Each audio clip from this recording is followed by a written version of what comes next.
আমি আজ 2 মাস পর জেল থেকে বের হচ্ছি। আসলে আমাকে জামিন করে বের করা হয়েছে। আমার বাবা শহরে অনেক বড় একজন শিল্পপতি, তাই বেশি দিন জেলে থাকতে হয়নি। তাই আজ আমার জামিন হয়ে গেল। আমি জেলখানা থেকে বের হয়ে আনমনে হাঁটতে হাঁটতে বাসার দিকে আসছি আর রিমির কথা ভাবছি। মেয়েটাকে আমি অনেক ভালোবাসতাম, কিন্তু মেয়েটা আমার ভালোবাসা কোনো দিন বুঝলো না। খুব ভালোবাসতাম রিমিকে। রিমি দেখতে একদম ডানাকাটা পরীর মতো, যাকে দেখলে যে কোনো ছেলে ক্রাশ খাবে। এবার আমার পরিচয়টা দিয়ে নেই। আমি আহনাফ ইসলাম আরিয়ান। আমি অনার্স শেষ করে রেজাল্টের জন্য অপেক্ষা করছি। পরিচয় দিতে দিতে আমার বাসায় চলে আসলাম। বাড়ির কলিং বেল বাজালাম। কিছুক্ষণ পর আমার মা এসে দরজা খুলে দিল। আমি মাকে দেখে অনেক খুশি হলাম। 2 মাস পরে মাকে দেখলাম, কিন্তু মা আমাকে দেখে মুখটা মলিন করে কোনো কথা না বলে ভিতরে ঢুকে গেল। আজ আমার একটা অন্যায়ের জন্য মা আমার সাথে কথা বলল না। খুব খারাপ লাগছে। মা আমার সাথে কথা না বলে মুখে এক রাশ বিরক্ত নিয়ে চলে গেল আমার সামনে থেকে। আমি মার পিছু নিলাম। আমি আমার মাকে ডাকলাম, কিন্তু মা কোনো কথা বলছে না। এবার আমি দৌড়িয়ে মায়ের সামনে গেলাম। মা, কি হলো? আমার সাথে কথা বলছো না কেন? আমি তো রাগের মাথায় একটা ভুল করেছি, তাই বলে আমাকে এভাবে শাস্তি দেবে? আমার কোনো ছেলে নেই আহনাফ নামে। একটা ছেলে ছিল, কিন্তু 2 মাস আগে সে মারা গেছে আমার কাছে। তুই আমার ছেলে না, তোর ওই পাপী চেহারা আমাকে দেখাবি না। আর তোর এই নোংরা মুখে আমাকে কোনোদিন মা বলে ডাকবি না। তাই বলে মা কান্না করতে করতে চলে গেল রুমে।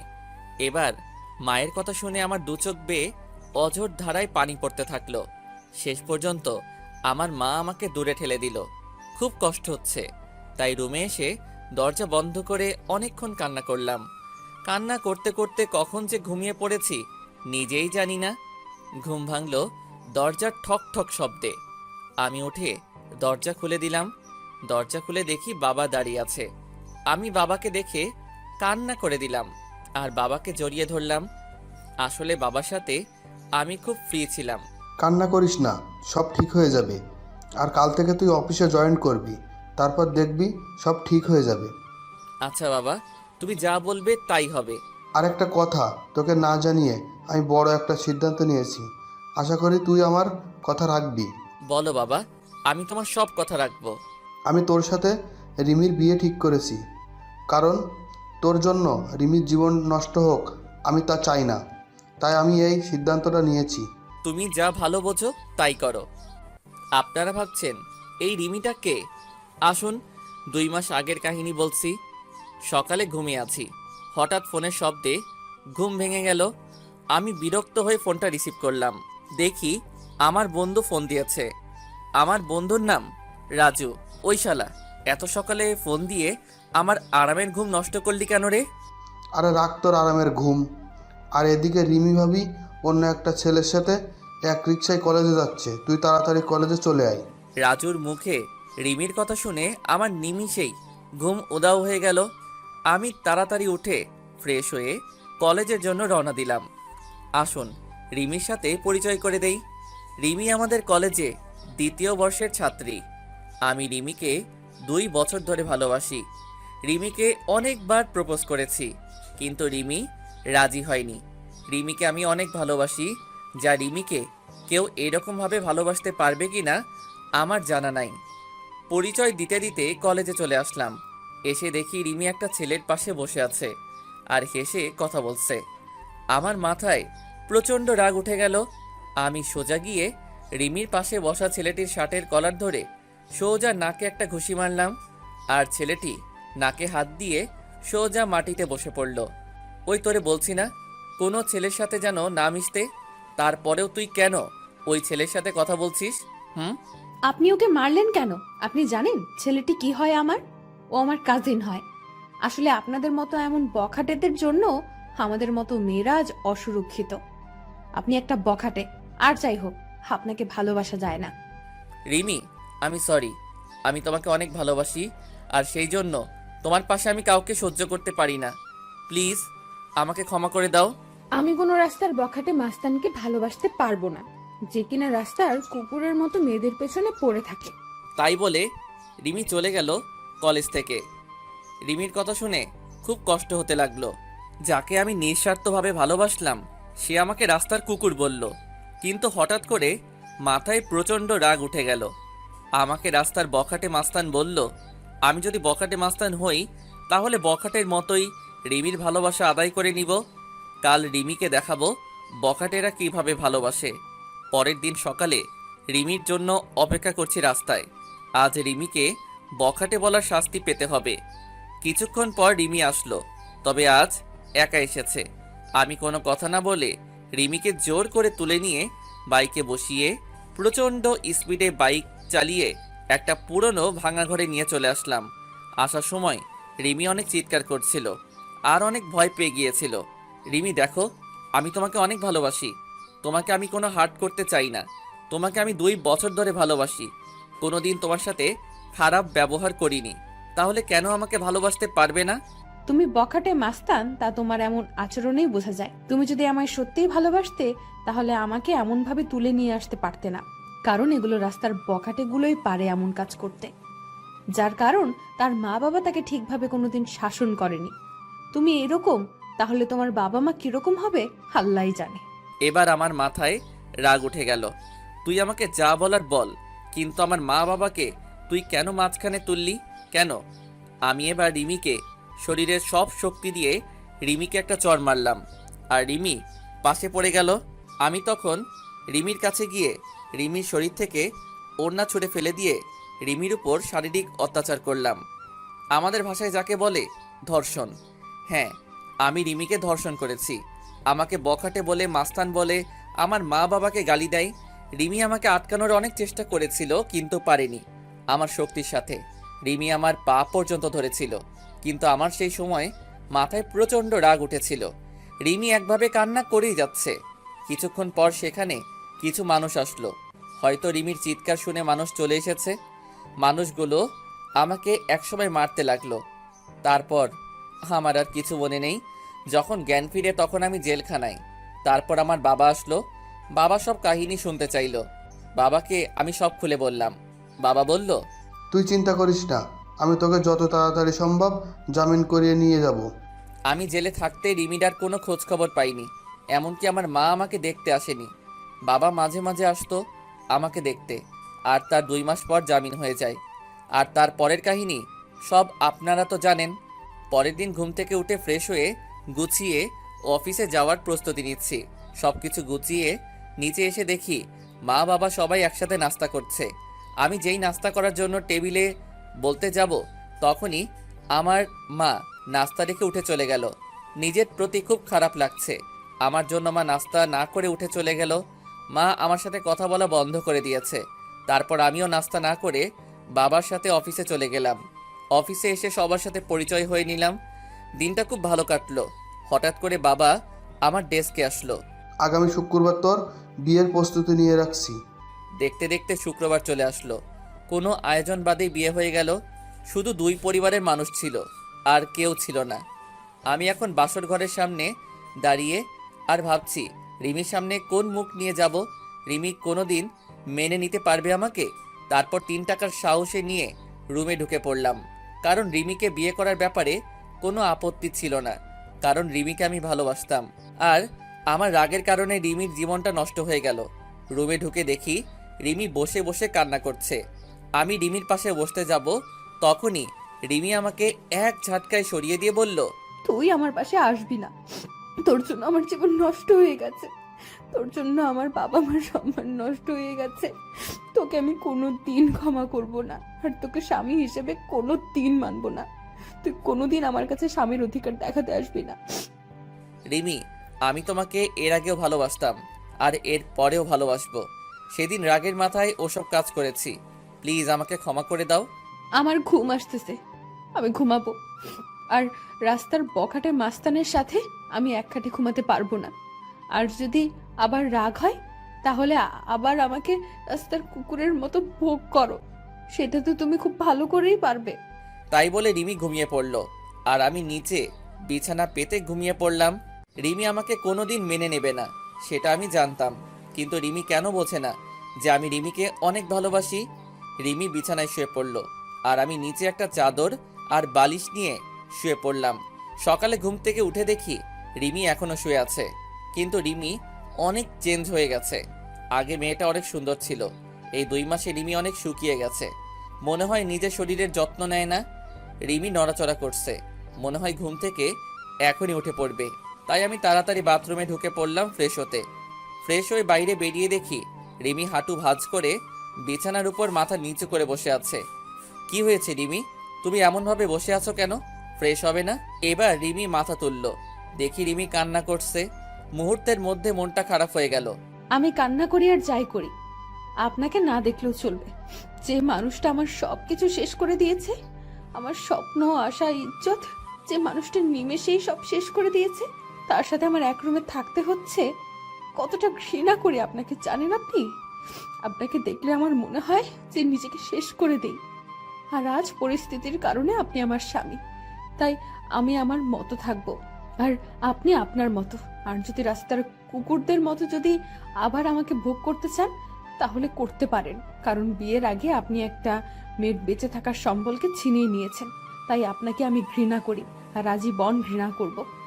আমি কোনো কথা না বলে সোজা বাইরে চলে আসলাম।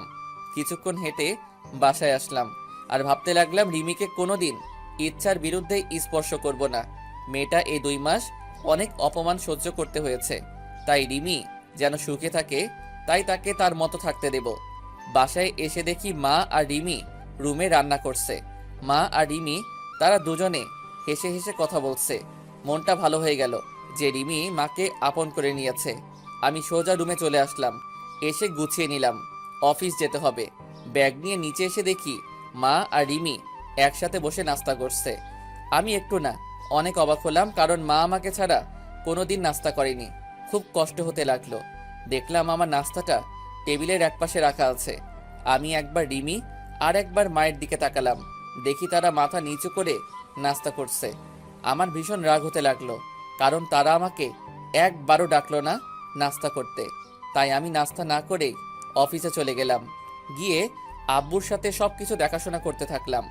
আমি এখন আর বন্ধুদের সাথে তেমন বেড়াই না। দুপুরে লাঞ্চ টাইমে আমি আর বাবা গাড়িতে করে বাসায় আসলাম দুপুরের খাবার খেতে। আমি আর বাবা টেবিলে বসলাম, দেখলাম বাবাকে প্লেট ভাত সব কিছু এগিয়ে দিচ্ছে মা আর রিমি, কিন্তু আমার সামনে কেউ কিছু দিচ্ছে না। সবাই দুপুরের খাবার খাওয়া শুরু করে দিলে কিন্তু আমার উপর কোনো কারোর নজর নেই। খুব কষ্ট হতে লাগলো যে মা আমাকে খাবার না দিয়ে কোনোদিন খাইনি, আর আজ এটা কি হলো। খুব হাসি পাচ্ছে আর বুকের মধ্যে চিনচিন করে ব্যথা করছে। তখন বাবা আমার দিকে একটা প্লেট এগিয়ে দিল আর কিছু ভাত দিল। আমি না খেয়ে উঠে পড়লাম আর বাইরে চলে আসলাম। এখন আর অফিসে যাব না, তাই বাইরে গিয়ে কিছু খেয়ে 1 প্যাকেট সিগারেট কিনলাম আর চলে আসলাম আমাদের পুরনো আড্ডাখানায়। সেখানে রাত 10টা পর্যন্ত আড্ডা দিয়ে বাড়ির দিকে রওনা দিলাম। রাস্তায় একটা ফুচকার দোকান দেখলাম। আগে রিমি ফুচকা খুব পছন্দ করত, তাই রিমির জন্য কিছু ফুচকা নিলাম। তারপর বাসায় চলে আসলাম। রুমে এসে দেখি রিমি টিভি দেখছে। আমি রিমির দিকে প্যাকেটটা বাড়িয়ে দিলাম। রিমি একবার প্যাকেটের দিকে তাকিয়ে আবার টিভি দেখায় মনোযোগ দিল। কি হলো, ধরো, তুমি তো আগে প্রচুর ফুচকা খেতে। নাও, তোমার জন্য নিয়ে আসলাম। আপনাকে বলেছি না আমার বিষয়ে আপনার কোনো অধিকার ফলানোর চেষ্টা করবেন না। আর আপনি কি ভাবছেন আপনার হাতের জিনিস আমি খাবো? ভাবলেন কিভাবে? আপনার ওই নোংরা হাতে আমি কোনোদিন 20 পর্যন্ত খাবো না। যে একটা মেয়ে সম্মান দিতে পারে না তার হাতের জিনিস খেলে আমার পাপ হবে। যত সব রাস্তার কুত্তা, বখাটে মাস্তান। আবার আপনাকে গালি দিলাম। এখন তো আর জোর করে কোনো মেয়েকে ধর্ষণ করতে হবে না, আর সে চাইলেই আর আটকাতে পারবে না। আমি আর কোনো কথা বললাম না। প্যাকেটটা টেবিলের উপর রেখে আমি ফ্রেশ হতে চলে গেলাম। ফ্রেশ হয়ে এসে দেখি রিমি ঘুমায় পড়ছে। আমি কিছুক্ষণ রিমির দিকে তাকিয়ে শুয়ে পড়লাম, কারণ রিমি যতই আমাকে গালাগালি দিক, এসবের জন্য দায়িত্ব আমি, আর আমি রিমিকে অনেক ভালোবাসি। এভাবে কিছুদিন চলে গেল। এই কয়দিন মা আমার সাথে একবারও কথা বলেনি, আর রিমি কথা বললেই গালাগালি দিত আর অবহেলা করত। আমি আর সহ্য করতে পারতি না আপনজনের অবহেলাগুলো।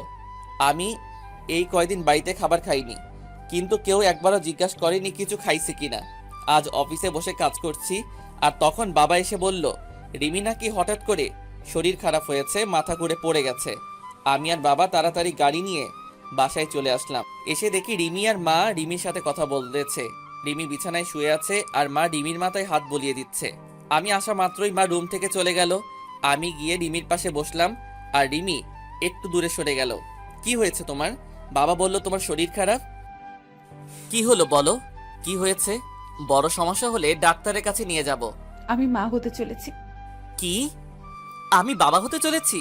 এত খুশি সংবাদ, আর তুমি এমন মনমনা হয়ে বলছো কেন? তুমি জানো না আমি কত খুশি। আমি অ্যাবর্শন করব। মানে ঠিক বুঝলাম না। আমি এই বাচ্চা চাই না, আমি অ্যাবর্শন করব। কি বলছো এসব? বাচ্চা অ্যাবর্শন করবে মানে? পাগল হলে নাকি তুমি? আমি কিছুতেই হতে দিব না। আমার বাচ্চা আমি নষ্ট করতে দেব না। আমার পেটে আমি কোনো বখাটে মাস্তানের ধর্ষণকারীর বাচ্চা রাখতে পারবো না। আমার পেটে কোনো অমানুষের বাচ্চা রাখতে দেব না। তাই আমি ডিসিশন নিয়েছি, আমি অ্যাবর্শন করব। রিমি, তুমি যা শাস্তি দিবে আমাকে দাও, কিন্তু আমার নিষ্পাপ বাচ্চাকে তুমি কোনো ক্ষতি করো না। সে তো আর কোনো দোষ করেনি। প্লিজ, তুমি এমন করো না। তুমি আমাকে যা শাস্তি দিবে আমি সব মাথা পেতে নিব, কিন্তু আমার বাচ্চাটাকে কোনো ক্ষতি করো না। তোমার পায়ে পড়ি প্লিজ, এমন বড় শাস্তি আমাকে দিও না। আমার পেটে যে বাচ্চা, সে একটা অমানুষের বাচ্চা, একজন বখাটের বাচ্চা, যে নিজের ভালোবাসা পাওয়ার জন্য একটা মেয়েকে জীবিত লাশ করে দিতে পারে। আর তার বাচ্চা বড় হলে তার বাবার মতো হবে না, সেটা কেউ বলতে পারে? তাই আমার পেটে কোনো অমানুষের বাচ্চা পেটে ধরে রাখতে পারবো না। আর এই বাচ্চা যদি বড় হয়ে তার বাবার মতো অমানুষ হয়, তাই আগে থেকে আমি পৃথিবীতে কোনো অমানুষ নিয়ে আসতে পারবো না। প্লিজ রিমি, তুমি আমাকে যা বলার বলো, কিন্তু আমার বাচ্চাকে কিছু বলো না। আমি তোমাকে কথা দিলাম, আমার বাচ্চা পৃথিবীর আলো দেখার সাথেই তোমার থেকে অনেক দূরে নিয়ে যাব। আমার বাচ্চার চেহারা পর্যন্ত তোমাকে দেখতে দেব না। তার আগে আমি সব কিছু ছেড়ে চলে যাব। আমার কান্না দেখে রিমির হয়তো কিছুটা মায়া হলো, তাই সে আর কিছু বলল না। আমার সামনে থেকে উঠে চলে গেল। আমি ওখানে বসে বসে ভাবছি, নিজের সন্তানকে কেউ কোনোদিন এভাবে বলে আমার কোনোদিন জানা ছিল না। রিমির সাথে না হয় আমি একটা অন্যায় করেছি, কিন্তু সে তো আমার বউ হয়। আমি তো রিমিকে বউয়ের মর্যাদা দিয়েছি, তাহলে কেন রিমি আমার সাথে এমন করছে? রিমিকে তো আমি অনেক ভালোবাসি, রিমি কেন বোঝে না? আমি বাইরে চলে আসলাম আর এক প্যাকেট সিগারেট নিলাম, নিয়ে ছাদে চলে আসলাম, আর মনের সব দুঃখ ধোঁয়ার সাথে উড়িয়ে দিচ্ছি। আমার সন্তান জন্ম নেওয়ার সাথে সাথে আমি সবার থেকে ওকে দূরে নিয়ে চলে যাব। কেউ যেন তাকে অমানুষের বাচ্চা না বলতে পারে।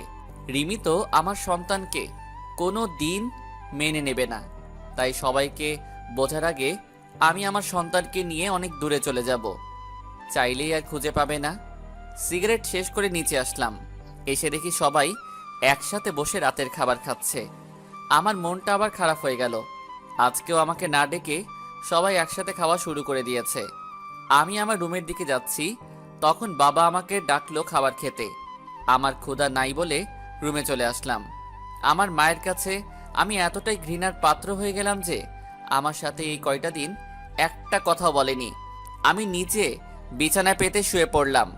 কখন যে ঘুমিয়ে পড়েছি ঠিক নেই। সকালে উঠে দেখি রিমি খাটের উপর নেই, হয়তো নিচে গেছে।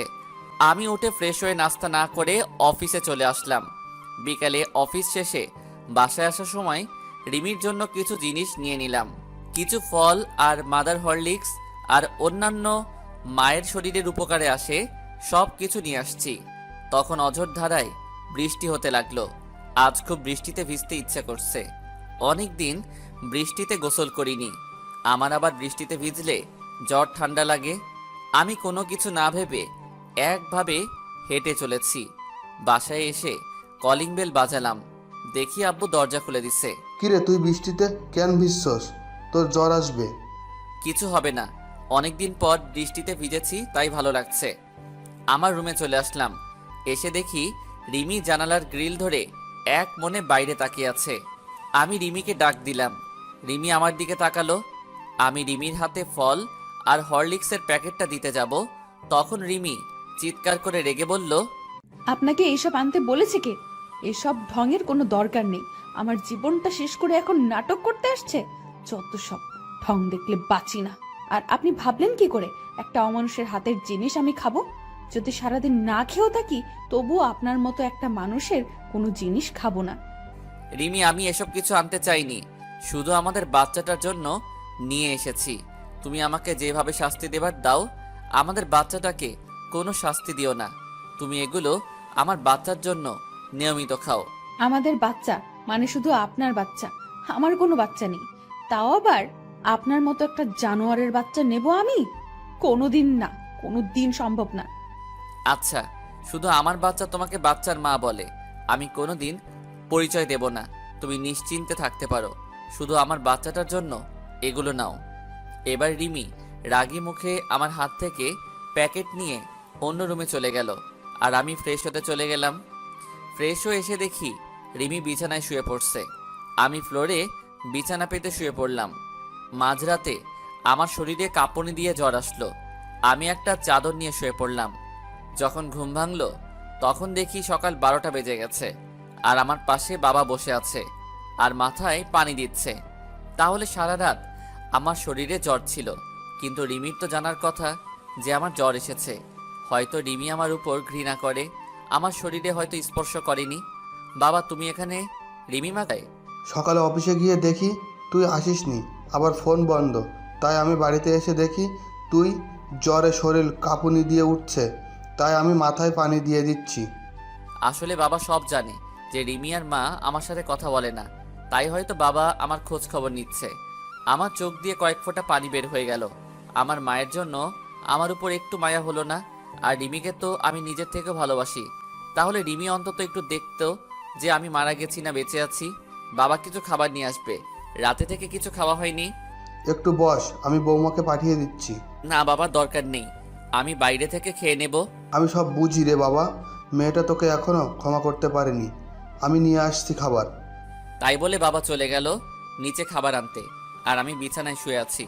তখন রিমি রুমে আসলো, আর আমার দিকে একবার তাকিয়ে নিজের কাজ সেরে আবার রুমের বাইরে চলে গেল। আমি যেই মেয়েটাকে নিজের জীবনের চাইতেও বেশি ভালোবাসি, সেই মেয়েটা আমার প্রতি একটু মায়া কাজ করে না। যেদিন আমি থাকবো না সেদিন বুঝতে পারবে কতটা ভালোবেসেছিলাম তাকে আমি। সেদিন হয়তো আর আমাকে পাবে না, সব কিছু মায়া ত্যাগ করে চলে যাব। তখন আমার উপরে আর কারো রাগ থাকবে না, কেউ আমাকে অমানুষ জানোয়ার বখাটে বলবে না। তারপর বাবা আমাকে খাবার দিয়ে গেল, আমি খেয়ে নিলাম। তারপর বিকালের দিকে একটু শরীরটা ভালো হলো, আমি আস্তে আস্তে উঠে বাইরে চলে আসলাম আর কিছু খেয়ে নিলাম। এভাবে চলে গেল 2 দিন। এই 2 দিন আমার শরীরে হালকা জ্বর ছিল, কিন্তু মা, রিমি কেউ আমাকে দেখেনি, সবাই অবহেলা করেছে। এখন কেমন যেন নিজেকে শেষ করে দিতে ইচ্ছা করছে। নিজের আপনজনের এমন অবহেলা সহ্য হচ্ছে না। আমি বাসার খাবার খুবই কমই খাই, বেশিরভাগই বাইরে খাই। আজ আবার একটু অফিসে আসলাম, এসে কিছু কাজ করে বাসায় আসার সময় রিমির জন্য কিছু জিনিস কিনলাম, যাতে আমার বাবুটা রিমির ভেতরে সুস্থ থাকে। মা আমার সাথে একদম কথা বলা বন্ধ করে দিয়েছে। আমি আগ বাড়িয়ে কথা বলতে গেলেও মা কথা বলে না, আর রিমি আমার সাথে যখনই কথা বলতে আসে তখনই রাগ দেখিয়ে আর গালাগালি করে। এইভাবে চলে গেল 7 মাস। এখন রিমি একটু একটু করে নিজের শরীরের উপরে যত্ন নেওয়া শুরু করছে। হয়তো নিজের সন্তান, তাই একটু মায়া হচ্ছে। এখন রিমির যা যা প্রয়োজন সব বাবাকে বলে, আর বাবা আমাকে বলে আমি সেগুলো নিয়ে আসি। মাঝে মাঝে দেখি রিমি নিজের পেটে আলতো করে হাত বোলায় আর নিজে নিজে কথা বলে। খুব আস্তে আস্তে কথা বলে, আমি শুনতে পারি না, মানে নিজের সন্তানের সাথে কথা বলে। এসব দেখে খুব ভালো লাগে যে রিমি তার পেটের সন্তানকে একটু একটু করে ভালোবাসতে শিখেছে। হাজার হলেও মা সে।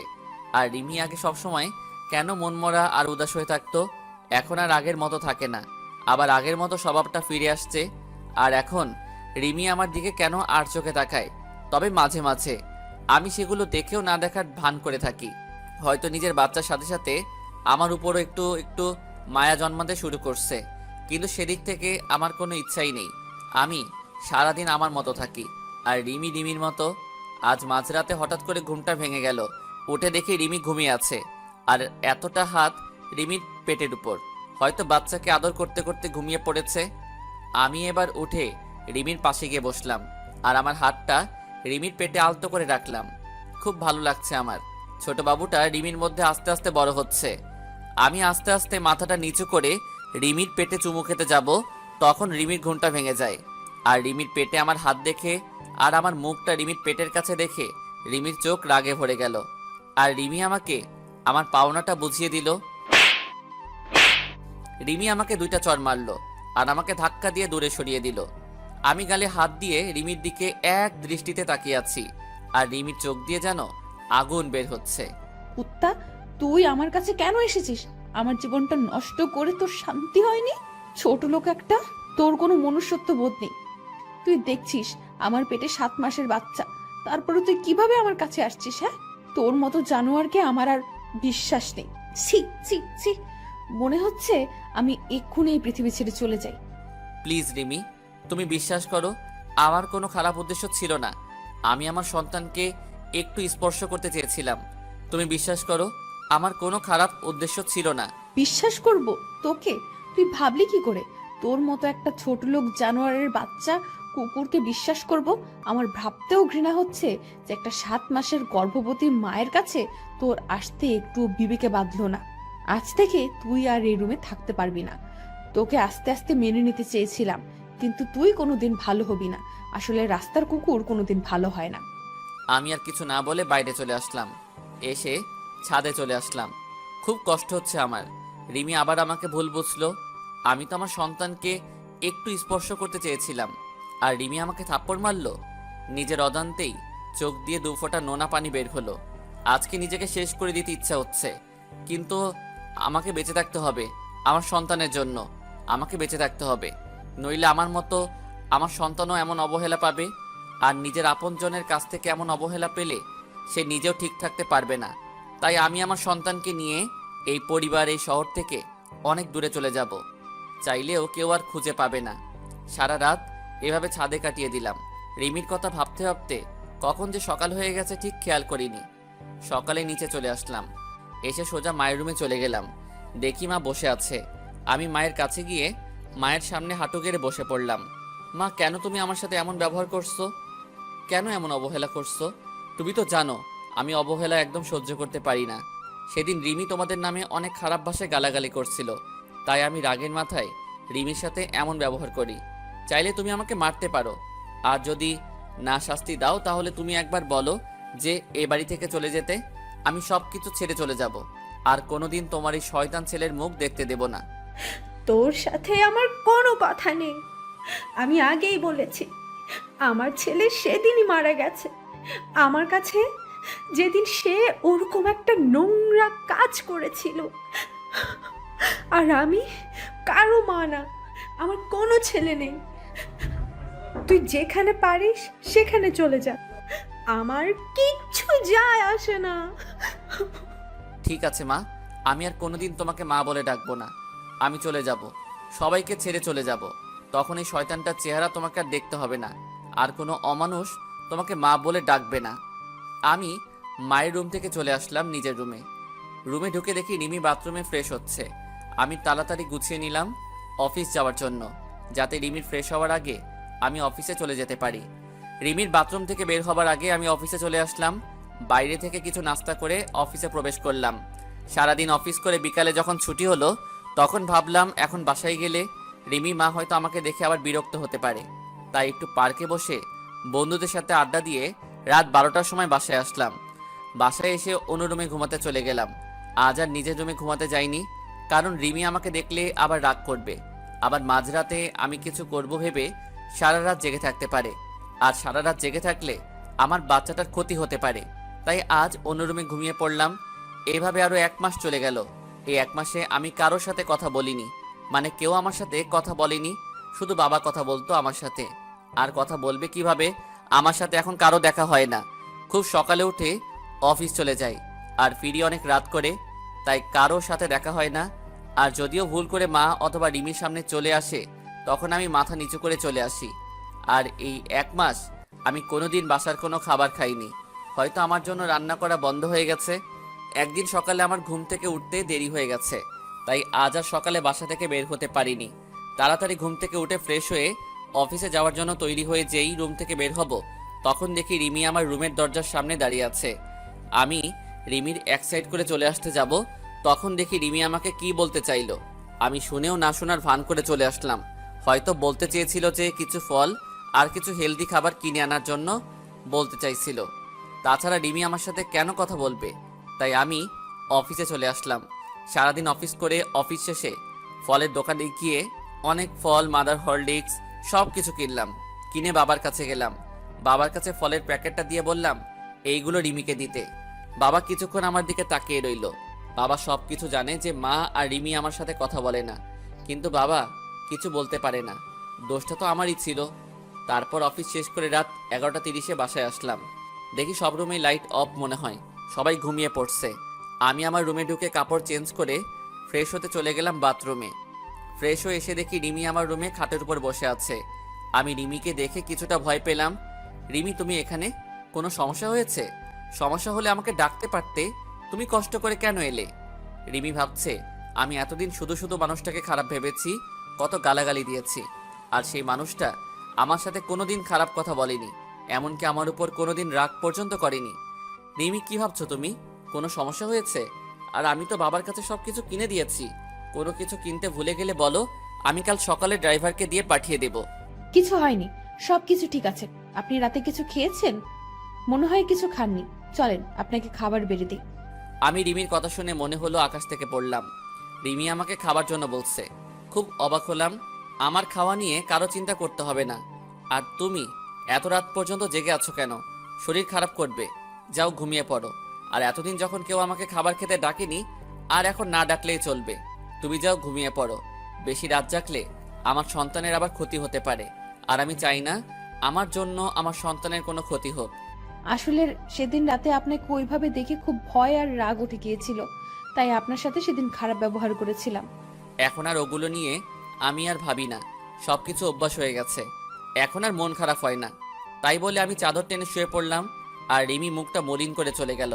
আর আমি ভাবতে থাকলাম, রিমি এতদিন পরে আমার সাথে কথা বলল, খুব ভালো লাগছে। রিমি তাহলে আমাকে ফিল করতে শুরু করেছে। কিন্তু আগেরকার কথা মনে পড়তেই সবকিছু অন্ধকার হয়ে গেল। রিমির বলা সেই পুরনো কথাগুলো মনে পড়তেই আবার আমার মনটা বিষণ্ণতায় ছেয়ে গেল। আমি তো মাকে কথা দিয়েছি যে সবকিছু ছেড়ে অনেক দূরে চলে যাব, আর মা আমাকে তার ছেলে বলে মানে না। যখন আমি কার জন্য এখানে থাকবো? তাই সবকিছু মাথা থেকে ঝেড়ে ঘুমিয়ে পড়লাম। সকালে ঘুম থেকে উঠে ফ্রেশ হয়ে অফিসের জন্য রওনা হব, তখন আবার রিমি আমার রুমে আসলো। আমি সেদিকে কোনো খেয়াল না করে বললাম, এত সকালে ঘুম থেকে উঠছো কেন? যাও, যে শুয়ে পড়ো। আর কিছু লাগলে বলতে পারো, বাবার কাছে কিনে পাঠিয়ে দেব। না মানে আপনি প্রতিদিন খুব সকালে অফিসে চলে যান, তাই জানতে আসলাম সকালের নাস্তাটুকু করেন না। বাবা তো যাই সকালে 9টার সময়, তাহলে আপনি এত সকালে যাচ্ছেন কেন? আমি তোমাকে বলেছি না আমার খাবার খাওয়া নিয়ে কারো চিন্তা করতে? মানা করেছি না? এই 1 বছর যেভাবে খেয়ে আসছি, ঠিক এভাবে সারা জীবন খাবার খেতে পারবো। আর এত সকালে অফিস যাই কেন সেটা তুমি ভালো করেই জানো। আমাকে আর বলার প্রয়োজন মনে করি না। তুমি তো বলেছিলে যে আপনার ওই চেহারা যেন আমাকে আর না দেখান, তাই যতটা সম্ভব চেষ্টা করি না দেখানোর। এবার দেখি রিমি মাথা নিচু করে বসে আছে। হয়তো এমন কথা রিমি আমার কাছ থেকে আশা করেনি। আমি আর এক মুহূর্ত না দাঁড়িয়ে চলে আসলাম বাইরে। নিচে এসে দেখি টেবিলে সব নাস্তা রাখা আছে, হয়তো রিমি আমার জন্য তৈরি করেছিল। আমি রেস্টুরেন্ট থেকে কিছু নাস্তা করে অফিসে প্রবেশ করলাম। অফিসে কাজ করতে করতে দুপুরের খাবার সময় হয়ে গেল। সবাই লাঞ্চ করতে চলে গেছে, এমনকি বাবাও চলে গেছে বাসায় লাঞ্চ করতে। আর আমি নিজের ডেস্কে বসে আছি। তখনই আমার ফোনটা বেজে উঠল। আমি রিসিভ করলাম। একটা আননোন নাম্বার থেকে ফোন এসেছে।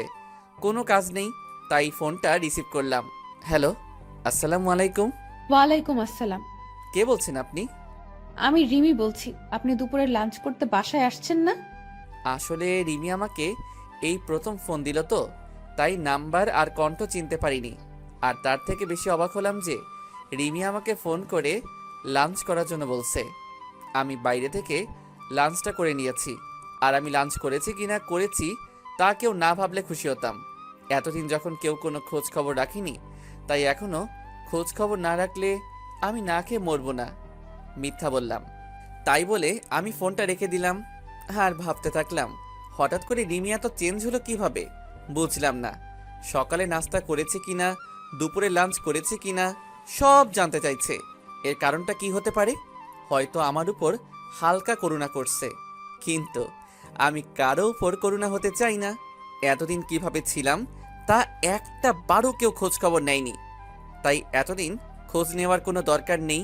তারপর আমি উঠে গিয়ে বাইরে থেকে লাঞ্চ করে নিলাম। তারপর আবার অফিসের কাজে মনোযোগ দিলাম। অফিস শেষ হয়ে গেল, আমি বাইরে বের হয়ে আমার প্রতিদিনের কাজ করতে থাকলাম। মানে কিভাবে সময় অপচয় করে রাত 12টার সময় বাসায় যাওয়া যায়। রাত 9টা বাজে, আমি বন্ধুদের সাথে সিগারেট টানছি আর আড্ডা দিচ্ছি। সেই সময় আবার আমার ফোনটা বেজে উঠল। আমি ফোন হাতে নিয়ে দেখি রিমি ফোন দিছে। আমি কেটে দিলাম। এইভাবে বেশ কয়েকবার ফোন দেওয়ার পর আমি রিসিভ করলাম। হ্যালো, ফোন দিয়েছো কেন? আপনি বাসায় আসবেন না। দেরি আছে বাসায় যাওয়ার। না মানে আর কোনো কিছু বলতে না দিয়ে ফোন কেটে দিলাম। তারপর আবার আড্ডাতে মনোযোগ দিলাম। তারপর 11টার সময় বাসায় আসলাম। এসে কাপড় চেঞ্জ করে ফ্রেশ হতে চলে গেলাম। ফ্রেশ হয়ে এসে আমার রুমের বেলকনিতে দাঁড়িয়ে সিগারেট টানছি আর পুরানো কথা ভাবছি। আপনি সিগারেট কেন খাচ্ছেন? জানেন না এসব খেলে শরীর খারাপ হয়? আমি চমকে উঠলাম। পিছনে তাকিয়ে দেখি রিমি কথাগুলো বলল।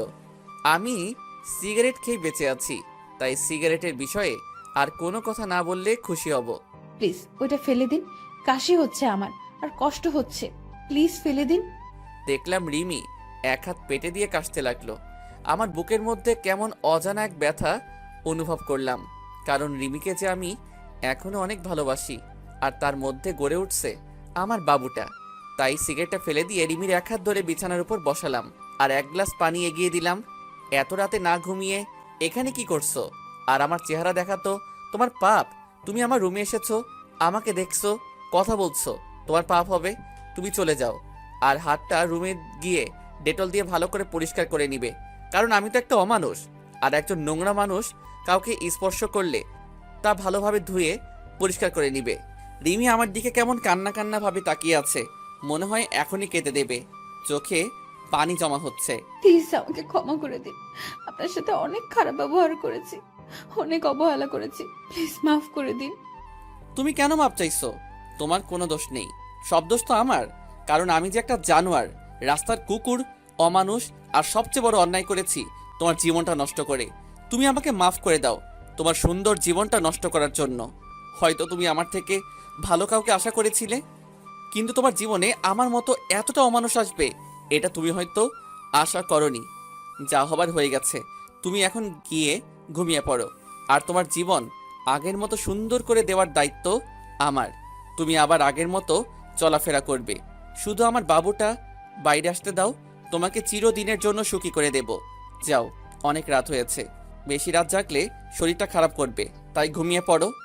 আমি রিমির দিকে তাকিয়ে দেখি রিমি কান্না করছে। হয়তো ওর আর বলার কিছু নেই, কারণ এই কথাগুলো রিমি একদিন আমাকে বলেছিল। তারপর আমি আর একটা সিগারেট ধরিয়ে বেলকনিতে চলে আসলাম, আর রিমি কান্না করতে করতে চলে গেল নিজের রুমে।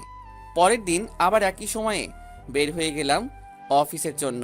লাঞ্চের সময় আবার রিমি ফোন দিয়ে বলল যে বাবার সাথে যেন আমি বাসায় আসি লাঞ্চ করতে, কিন্তু আমি যাইনি, কারণ আমাকে দেখলে মা আবার বিরক্ত হতে পারে, আর আমি চাই না আমার জন্য মা না খেয়ে থাকুক, তাই আমি আর যাইনি। কিছুক্ষণ পর রিমি আবার ফোন করলো। কি ব্যাপার, আপনাকে না বাবার সাথে বাসায় আসতে বললাম, আপনি কেন আসলেন না? আমি দুপুরে এখন খাই না, না খাওয়ার অভ্যাস হয়ে গেছে, আর এখন আবার খাওয়া শুরু করলে অভ্যাসে পরিণত হবে, তাই আমারটা বাদ দিয়ে তোমারটা চিন্তা করো। তারপর আমি ফোনটা বন্ধ করে নিজের কাজ করতে থাকলাম। অফিস শেষে আবার আমার একটা চাকরি করতে হবে, সেটা হলো সময় নষ্ট, কিভাবে রাত 12টা পর্যন্ত বাইরে থাকা যায়। আজ আর ফোন অন করিনি। ঠিক 12টার সময় বাসায় পৌঁছালাম। রুমে ঢুকতেই দেখি রিমি হাজির। আপনার ফোন বন্ধ কেন? কতবার ফোন দিয়েছি জানেন আপনি? কেন, এ অমানুষটাকে আবার ফোন দেওয়ার কারণ কি? তোমাকে বলেছি না বেশি রাত জাগতে নিষেধ করেছি না, তারপরও কেন রাত জাগো? হ্যাঁ, রাত জাগলে আমার সন্তান, শুধু আমার সন্তানটার ক্ষতি হতে পারে, তাই বেশি রাত জাগবে না, যাও ঘুমিয়ে পড়ো। রিমি আবার আমার দিকে কাঁদো কাঁদো মুখে তাকিয়ে আছে, আমার দিকে চোখের কোণে পানি জমতে শুরু করেছে।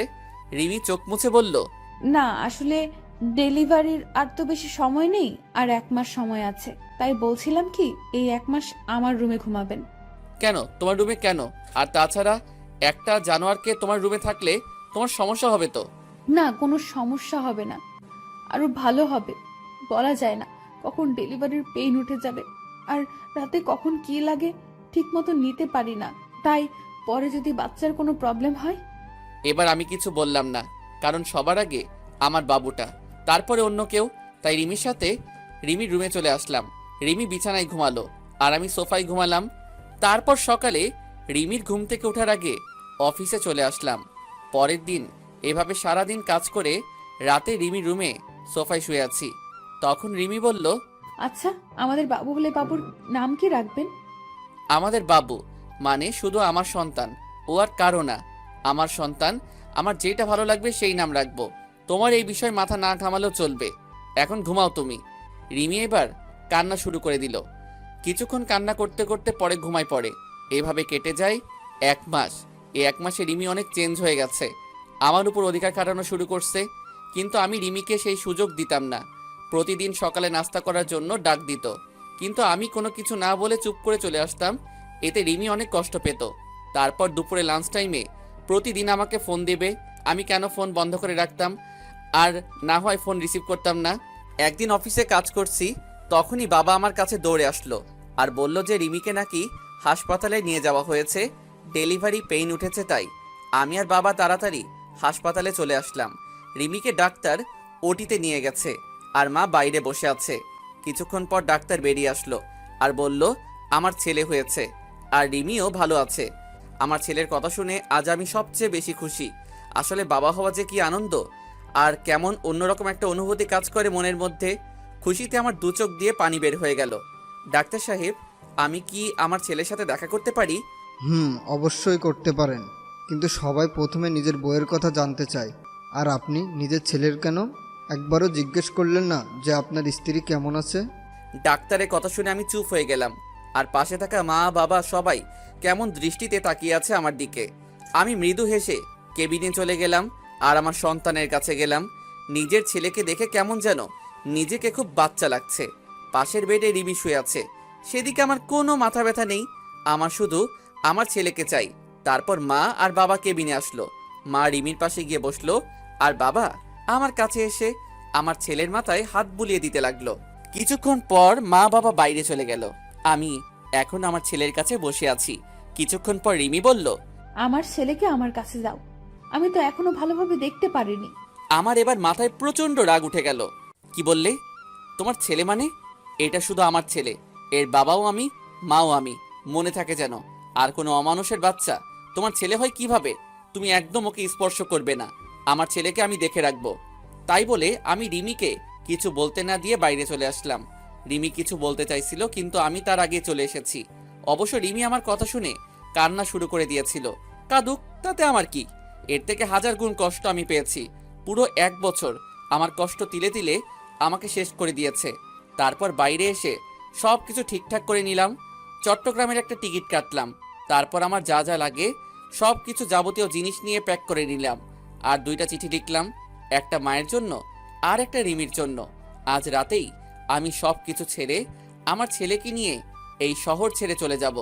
তারপর আমি দুপুরের পরে আবার হাসপাতালে গেলাম। গিয়ে দেখি রিমির পাশে আমার ছেলে চুপটি করে শুয়ে আছে। এতে আমার রাগটা আরো বেশি হয়ে গেল। আমি তাড়াতাড়ি গিয়ে রিমির পাশ থেকে আমার ছেলেটাকে তুলে নিলাম। ওই, তোকে না আমি মানা করেছি আমার ছেলেকে স্পর্শ করতে? তাও তুই কেন ধরেছিস? তুই কি ভুলে গেছিস আগের কথা? তুই কি বলে গালাগালি দিয়েছিলি আমার আর আমার ছেলেকে? তারপরও তুই কিভাবে ওকে কোলে নিস? হ্যাঁ, প্লিজ আনাফ, আমাকে ক্ষমা করে দাও। আমি আমার ভুল বুঝতে পেরেছি। একটা মা হওয়া যে কতটা আনন্দের তা আমি জানতাম না। প্লিজ আমার ছেলের কাছ থেকে আমাকে দূরে সরিয়ে দিও না। তুমি যা বলবে আমি সব শুনবো, তবু আমার ছেলেকে আমার কাছে ফিরিয়ে দাও। কেন সেদিন মনে ছিল না যেদিন আমার ছেলেকে আর আমাকে জানোয়ার, রাস্তার কুকুর, অমানুষ বলে গালাগালি দিয়েছিলি? তুই তো আমার ছেলেটাকে গালাগালি দিয়েছিস, কিন্তু তার বয়স মাত্র 2 মাস, তার তখন জন্ম হয়নি। তখন তুই গালাগালি দিয়েছিস। কোনো মা তার নবজাতক ছেলেকে এভাবে গালাগালি দিতে পারে না। তাই এর প্রতি তোর কোনো অধিকার নেই। মনে থাকে যেন। তাই বলে আমি ছেলেকে নিয়ে বাইরে একটা চেয়ারে বসে পড়লাম। আর এদিকে রিমি অঝোরধারায় কান্না করতে থাকলো। তারপর বিকাল হতেই দেখি মা বাবা চলে আসলো হাসপাতালে। আমাকে ছেলে নিয়ে এভাবে বাইরে বসে থাকতে রেখে বাবা আমার কাছে আসলো। কিরে কি হয়ে আমার দুলাভাইকে নিয়ে বাইরে বসে আছিস কেন? ভিতরে গিয়ে বস। বাবা আমাকে ক্ষমা করবে, আমার ছেলেকে আমি দেখতে পারবো।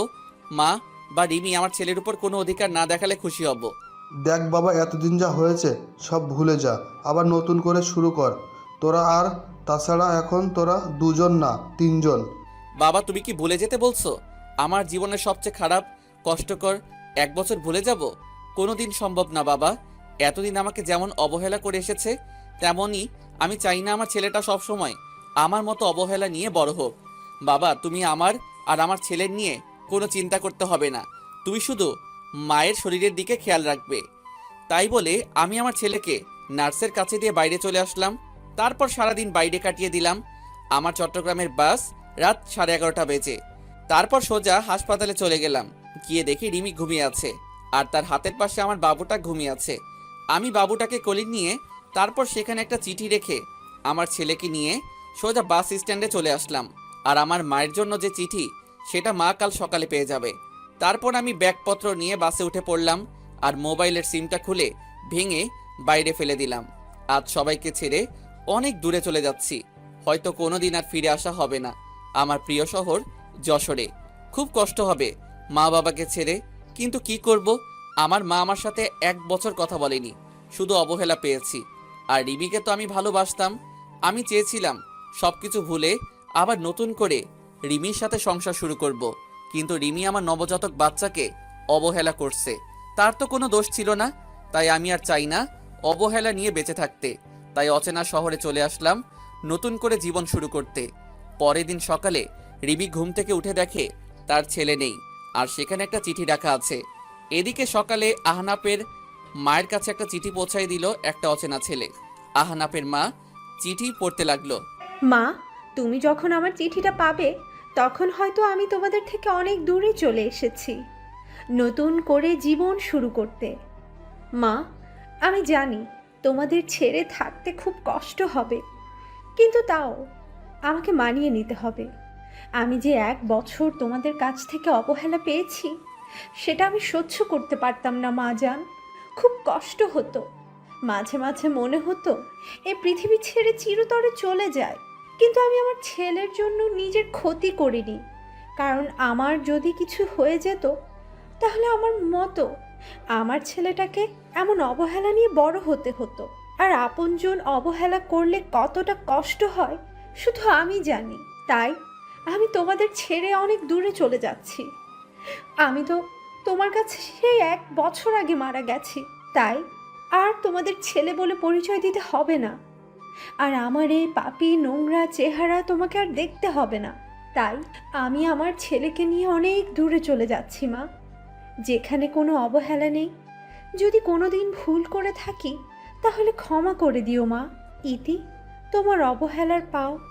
আহনাফের মা চিঠিটা পড়া মাত্রই কান্না শুরু করে দিল আর তাড়াতাড়ি উঠে হাসপাতালে যেতে লাগলো। এদিকে হাসপাতালে আহনাফের দেওয়ার চিঠি পড়তে থাকলো। রিমি, তুমি হয়তো জানো না, তোমাকে আগে 2 বছর যেভাবে ভালোবাসতাম ঠিক সেইভাবে এখনো ভালোবাসি। কিন্তু আমার ভালোবাসা তুমি বুঝলে না। মনে করেছিলাম জেল থেকে বের হয়ে আবার তোমাকে বিয়ে করে দুজন সুখী থাকবো, কিন্তু বিয়ে হলেও আমরা সুখী হতে পারলাম না।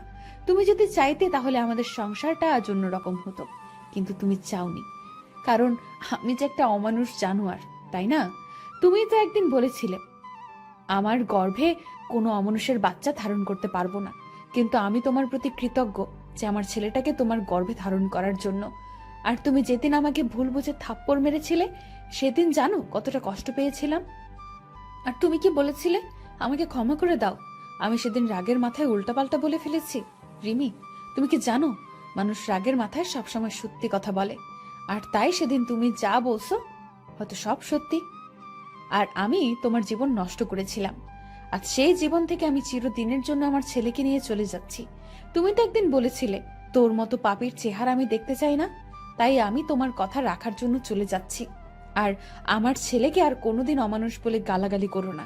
তুমি পারলে যতদিন গালাগালি করো আমাকে করো, আমার ছেলেকে আমি কেমনভাবে গড়ে তুলবো জানি না, কিন্তু তোমাদের মতো অবহেলা করব না যেভাবে তোমরা আমাকে করছো। তাই আমি চিরদিনের জন্য তোমাদের ছেড়ে চলে যাচ্ছি কোনো এক অজানা শহরে। যদি পারো আমাকে ক্ষমা করে দিও। হিতি একটা অমানুষ। রিমি আহনাফের চিঠি পেয়ে পাগলের মতো কান্না করতে থাকলো আর আহনাফ বলে চিৎকার করতে থাকলো। তখনই আহনাফের মা আসলো রুমে, আর রিমি আহনাফের মাকে জড়িয়ে ধরে চিৎকার করে কান্না করতে থাকলো আর বারবার আহনাফ ফিরিয়ে আসো, আমার ছেলেকে ফিরিয়ে দাও বলে চিৎকার করে কান্না করতে থাকলো। আর এদিকে আহনাফ তার ছোট ছেলেকে নিয়ে এক অচেনা শহরে চলে আসলো। কাউকে চিনে না, কোথায় থাকবে আহনাফ নিজেই জানে না। পরের দিন আমি আমার ছেলেকে নিয়ে একটা চায়ের দোকানে বসে আছি। আমি হালকা নাস্তা করে আমার ছেলের জন্য দুধ কিনে তাকে কষ্ট করে খাওয়ালাম। অনেক হয়েছে, এবার আমার ছেলের একটা নাম রাখতে হবে। তাই আমার ছেলের নাম আব্দুল্লাহ আল সামি রাখলাম, কিন্তু আমি তাকে সামি বলেই ডাকবো। আপনারাও ডাকতে পারেন সামি বলে। তারপর দোকানে আর কিছুক্ষণ বসে থাকার পরে হঠাৎ করে দোকানদার বলল, কি ব্যাপার, আপনি এতটুকু বাচ্চা নিয়ে এভাবে ঘুরে বেড়াচ্ছেন কেন? আর বাচ্চার মা কোথায়? আসলে আমি এই শহরে নতুন, তাই কাউকে চিনি না, আর থাকার একটা জায়গাও নেই, আর বাচ্চার মা নেই, আমি তার মা বাবা। তারপর দোকানদার কি যেন ভেবে বলল, আপনি চাইলে আমার বাড়ির পাশের একটা ছোট বাড়ি আছে, আপনাদের দুজনের থাকার জন্য বেশ ভালো জায়গা। আমি দোকানদারের কথা শুনে বেশ খুশি হলাম। আমি আর কিছু না ভেবে তার কথায় রাজি হয়ে গেলাম। তারপর তিনি আমাকে বাসাটা দেখিয়ে দিয়ে চলে গেল আর বলল, আমার বাড়িটা পাশেই, আমি আমার মেয়েকে বলে যাচ্ছি আপনার যা যা লাগবে সব কিছু যেন সে দেখে নেয়, আর কোনো সমস্যা হলে আমার মেয়েকে বলবেন। দোকানদার তাই বলে চলে গেল আর আমি ঘরটা একটু দেখে নিয়ে কাজ শুরু করে দিলাম, মানে ঘর গোছানোর কাজ।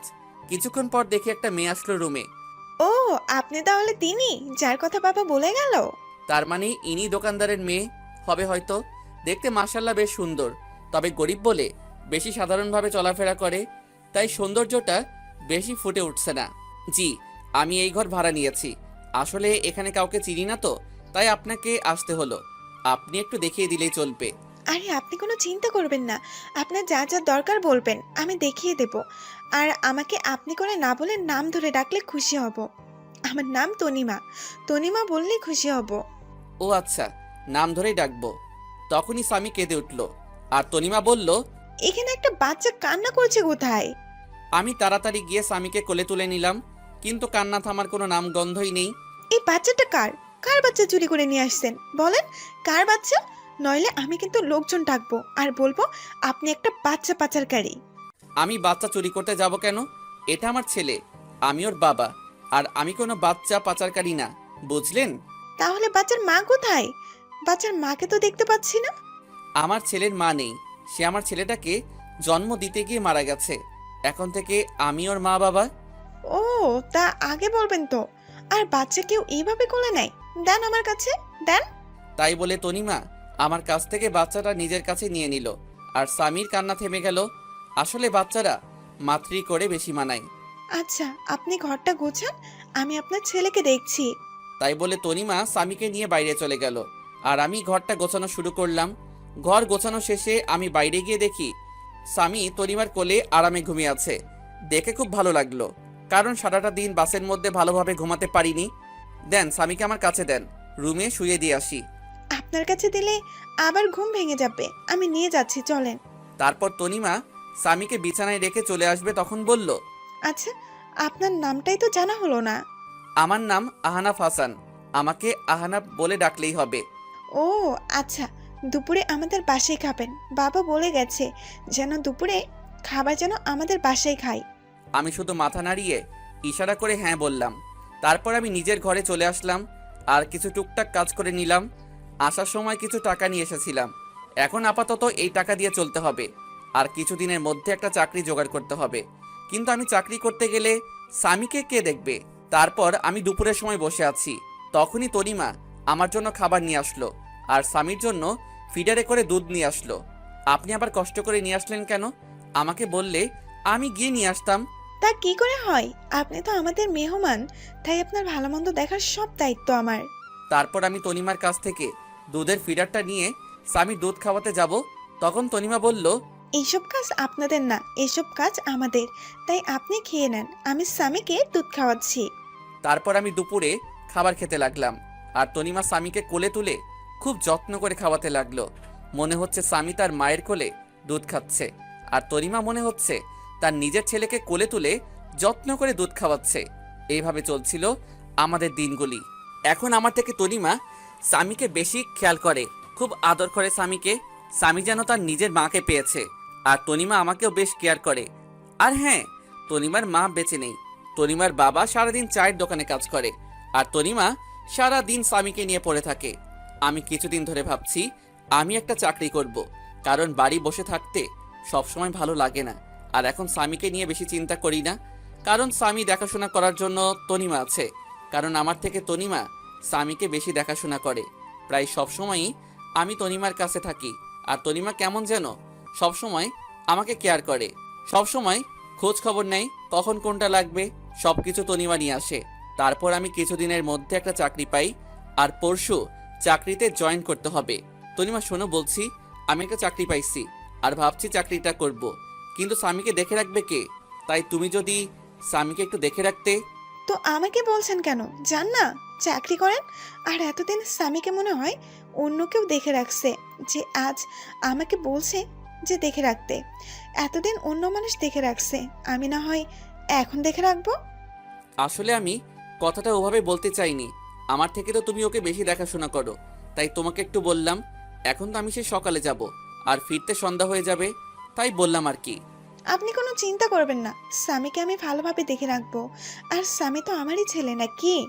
কি বললে? স্বামী তোমার ছেলে মানে? কই, কখন বললাম?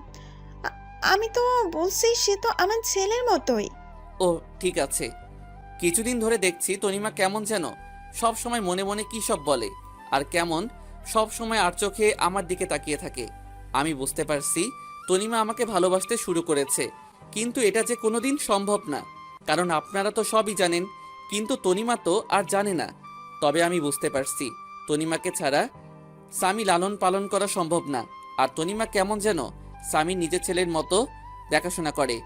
আর তনিমা মেয়েটা অনেক ভালো, কোনো অহংকার নেই তার মধ্যে। তারপর আমি অফিস জয়েন করলাম। তনিমা এখন আমাকে প্রতিদিন সকালে সব কিছু গুছিয়ে দেয়। সকালে উঠে নাস্তা তৈরি করে দেবে, তারপর সন্ধ্যার পর নিজের স্বামীর মতো করে রাতের খাবার নিয়ে অপেক্ষা করে। কিন্তু তনিমা যা ভাবছে তা কোনোদিন হবার নয়। তনিমাকে আমার সব কিছু বলতে হবে, নইলে পরে অনেক বড় সমস্যা হতে পারে। তাই ভাবলাম তনিমাকে সব কিছু বলে দেব। আমি সকালে অফিসে যাচ্ছি, তখন তনিমার বাবা আমাকে ডাক দিল। আমি তনিমার বাবার কাছে গিয়ে সালাম দিলাম। তনিমার বাবা সালামের উত্তর দিয়ে বলল যেন রাতে তাদের সাথে একসাথে রাতের খাবার খাই, আর কিছু কথা আছে, তাই রাতে এক জায়গায় কথাটা বলবে। আমি এত কিছু না ভেবে অফিসে চলে আসলাম। অফিস শেষে রাতে বাসায় ফিরলাম। ফ্রেশ হয়ে তনিমার বাবার সাথে একসাথে খেতে বসলাম। তখন তনিমার বাবা বলল, দেখো আনাব বাবা, তুমি যেদিন থেকে এখানে এসেছো তুমি দেখছো আমার মেয়েটা কেমন। আর আমার মেয়েটা তোমার ছেলেকে নিজের ছেলের মতো লালন পালন করে, তুমি তো সব জানো। আর আমার মা মরা মেয়েকে কোনোদিনই কষ্ট দেয়নি। আমি আমার মেয়ের কষ্ট হবে বলে আমি আর বিয়ে করিনি, তুমি তো সব জানো। আর স্বামীর জন্য একটা মা দরকার, আর তুমি কতদিন একা একা থাকবে। তাই বলছিলাম কি আমার মেয়েকে তুমি বিয়ে করে নাও বাবা। খুব টেনশন হয় বাবা, বৃদ্ধ হয়ে গেছি, কখন যে কি হয়ে যায় বলা যায় না। আমি তনিমার বাবা হিসেবে বলছি না, আমি তোমার ভালোর জন্যই বলছি। আঙ্কেল কি বলছেন এসব? আর আমি তনিমাকে কোনোদিন ওই চোখে দেখিনি। আর হ্যাঁ, তনিমা মেয়েটা অনেক ভালো, আমার ছেলেকে নিজের ছেলের মতো ভালোবাসে, আর আমারও খুব যত্ন নেয়। কিন্তু এটা সম্ভব না। কথাটা বলার সাথে সাথে তনিমার দিকে তাকালাম, দেখি তনিমার চোখ দিয়ে অঝোর ধারায় কান্না করতে করতে বাইরে চলে গেল। তনিমা মনে হয় আমাকে ভালোবাসে, আর তনিমা মনে হয় আমার কাছ থেকে এই কথা আশা করেনি। তাহলে কেন তনিমাকে বিয়ে করতে পারবে না? কি সমস্যা বলো দেখছি। অনেক সমস্যা আছে আঙ্কেল, আপনি আমার পুরো কাহিনী জানেন না। কেন আমি ছোট একটা বাচ্চা নিয়ে কেন এক শহর থেকে অন্য শহরে চলে আসলাম। আমার একটা পুরনো অতীত আছে, আর সেই অতীত শুনলে আপনি আর আমার সাথে আপনার মেয়েকে বিয়ে দিবেন না। তোমার একটা অতীত আছে, কই তুমি তো আমাকে আগে বলনি। তখন বলার মতো পরিস্থিতি ছিল না, তাই বলিনি। কিন্তু আপনাদের কাছ থেকে আর লুকাবো না, সব বলবো আজ। তারপর আমি তনিমাকে ডাকলাম, আর আমার অতীতের পুরো কাহিনী বলতে থাকলাম। তারপর আমি আমার পুরানো অতীত সব খুলে বললাম। দেখি তনিমা কান্না করতে করতে অন্য রুমে চলে গেল, আর তনিমার বাবা কোনো কথা না বলে চলে গেল। তারপর আমি নিজের রুমে চলে আসলাম, দেখি আমার ছেলেটা ঘুমিয়ে আছে। আজ মা বাবা আর রিমির কথা খুব মনে পড়ছে। এতদিনে হয়তো রিমি অন্য কারোর সাথে বিয়ে করেছে, কারণ রিমির কাছে তো আমি একটা খারাপ মানুষ ছিলাম। আর মা মনে হয় আমার উপর এখনও রেগে আছে। পুরনো কথা ভাবতে ভাবতে কখন যে স্বামীর পাশে ঘুমিয়ে পড়েছি নিজেই জানি না। পরের দিন সকালে উঠে ফ্রেশ হয়ে নিলাম, অফিসে যাওয়ার জন্য রেডি হচ্ছি। কিন্তু আজ তনিমা আমাকে নাস্তা করতে ডাকলো না, মনে হয় আমার উপর রেগে আছে। কিন্তু আমি অফিসে গেলে স্বামীর কি হবে? স্বামীর বয়স 8 মাস, তাই তাকে একা রেখে যাওয়া যাবে না। প্রতিদিন তনিমা স্বামীকে তার কাছে নিজের মায়ের মতো দেখাশোনা করত। কিন্তু আজ কি হবে? আমি বিছানায় মাথা নিচু করে বসে আছি, তখনই তনিমা আসলো আর বলল, আপনি অফিসে চলে যান, আমি স্বামীকে দেখে রাখছি। আসলে কাল একটু দেরি করে ঘুমানোর জন্য সকালে উঠতে দেরি হয়ে গেল, তাই আপনার জন্য নাস্তা তৈরি করতে পারলাম না। কাল থেকে আবার তৈরি করে দেব। আমি তনিমার দিকে তাকিয়ে দেখি তনিমার চোখ মুখ ফুলে আছে, আর চোখ কিছুটা লাল হয়ে আছে, মনে হয় সারা রাত কান্না করেছে। তনিমা, আমাকে তুমি ক্ষমা করে দাও। তোমাদের কাছ থেকে আমার পুরনো অতীত লুকানোর জন্য যদি সেদিন সবকিছু বলে দিতাম, তাহলে আজ তোমাকে কষ্ট পেতে হতো না। কিন্তু কি করব বলো, আমি যে চাইলেও সবকিছু ভুলে যেতে পারবো না। আপনি কেন ক্ষমা চাইছেন? আর অন্যায় তো আমি করেছি।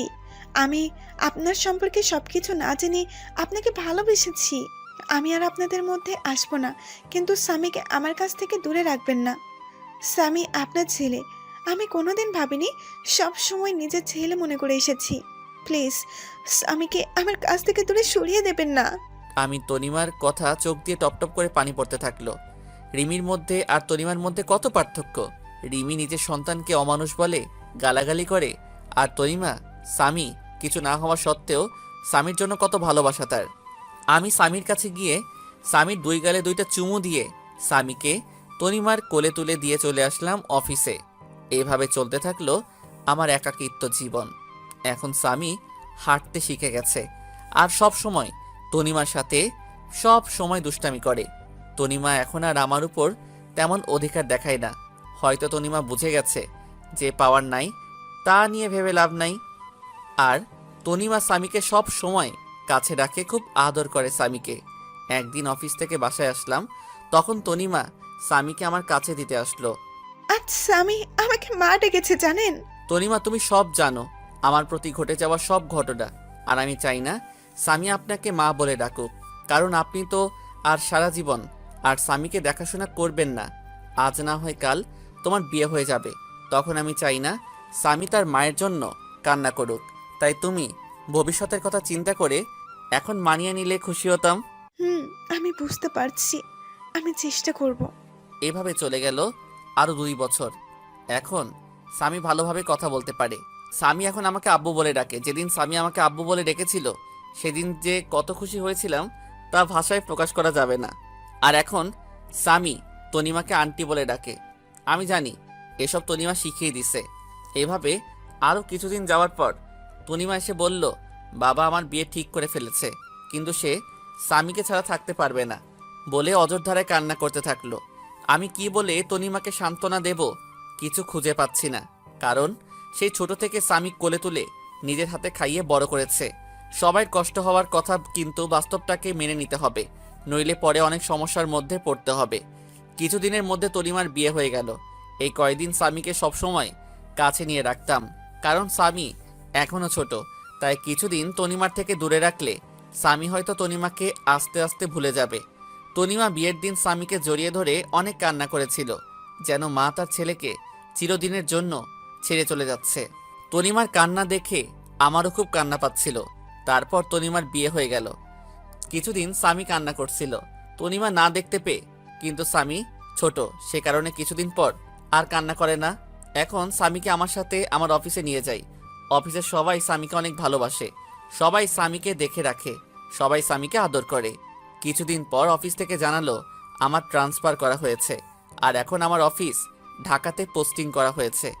আমিও সব কিছু মেনে নিলাম। তনিমার বাবার কাছ থেকে বিদায় নিয়ে ঢাকাতে চলে আসলাম। তবে ঢাকাতে আসার আগে তনিমা কিভাবে খবর পেয়েছিল আমরা একেবারের জন্য ঢাকায় চলে যাচ্ছি।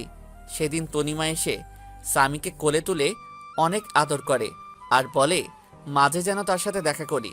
তারপর আমরা ঢাকায় চলে আসি। তারপর দেখতে দেখতে আরও 2টা বছর চলে গেল।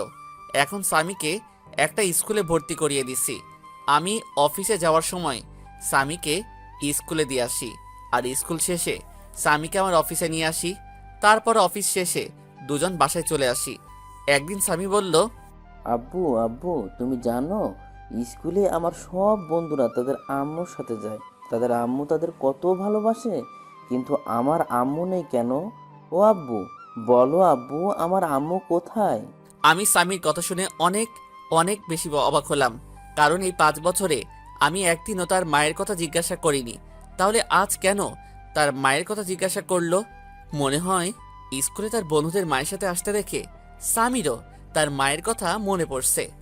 বাবা, তোমার আম্মু আমাদের উপর রেগে আছে, তাই আমাদের কাছে থাকে না। তোমার আম্মু আমাদের ছেড়ে দূরে কোথাও চলে গেছে। আব্বু আমাদের উপর কি কারণে রাগ করেছে? আমি কি ছোটবেলায় খুব দুষ্টুমি করতাম আম্মুর সাথে? না বাবা, তোমার আম্মু আমার উপর রেগে চলে গেছে। তোমার আম্মু ভালো না, আমার পিচ্চি বাবুটার কষ্ট বোঝে না, তাই তোমার আম্মু ভালো না। আব্বু তুমি কি বলেছিলে যে আম্মু রাগ করে চলে গেছে? আমার একটা রাজকুমারের খুব দরকার ছিল, কিন্তু তোমার আম্মু আমাকে দিতে রাজি ছিল না, তাই তোমার আম্মু রাগ করে চলে গেছে। আব্বু তাহলে তোমার আব্বু আম্মু কোথায়? তারা কেন আমাদের সাথে থাকে না? আমার আম্মু আব্বু আমাকে খুব ভালোবাসতো। ঠিক আমি যেভাবে তোমাকে আদর করি, ঠিক সেভাবে আমাকেও আদর করতো। তাহলে তোমার আম্মু আব্বু কোথায়? আমি তো আমার আব্বুর সাথে থাকি, তুমি কেন তোমার আব্বুর সাথে থাকো না? তোমার আম্মুর জন্য আমার আম্মু আব্বু আমার উপর রেগে চলে গেছে। তাহলে আমার আম্মুর কাছে কোনোদিন যাব না। কেন যাবে না? তুমি তোমার আম্মুর কাছে, তুমি তো এইমাত্র বললে আমি আম্মুর কাছে যাব। না যাব না, আম্মু খুব খারাপ, অনেক পচা। আমার আম্মুর জন্য তোমার আম্মু আব্বু তোমার উপর রাগ করে চলে গেছে। পরে যদি আম্মুর জন্য তুমি যদি আমার উপর রেগে আমাকে ছেড়ে চলে যাও? না বাবা, তোমাকে ছেড়ে আমি কোথাও যাব না। মুয়া। আব্বু আমি তোমার আম্মুর আব্বুর কাছে যাব। কেন? তুমি আমার আম্মু আব্বুর কাছে যাবে কেন? আমি তোমার আম্মু আব্বুর কাছে গিয়ে মাপ চাইবো, যেন আমার আব্বুর ওপর যেন আর রেগে না থাকে। না বাবা, তারা তোমার কথা শুনবে না। আমার উপর আমার আম্মু অনেক রেগে আছে। না আব্বু আমি যাব, আর তোমার আম্মুর কাছে পা জড়ি ধরে মাপ চাইবো, যেন তোমাকে মাপ করে দেয়। আচ্ছা বাবা, তোমার পরীক্ষা শেষ হলে নিয়ে যাব। ঠিক আছে বাবা। ঠিক আছে আব্বু। তাই বলে স্বামী শুয়ে পড়ল, আর আমি ভাবতে থাকলাম আমাকেও অনেক মা বাবাকে দেখতে ইচ্ছে করছে।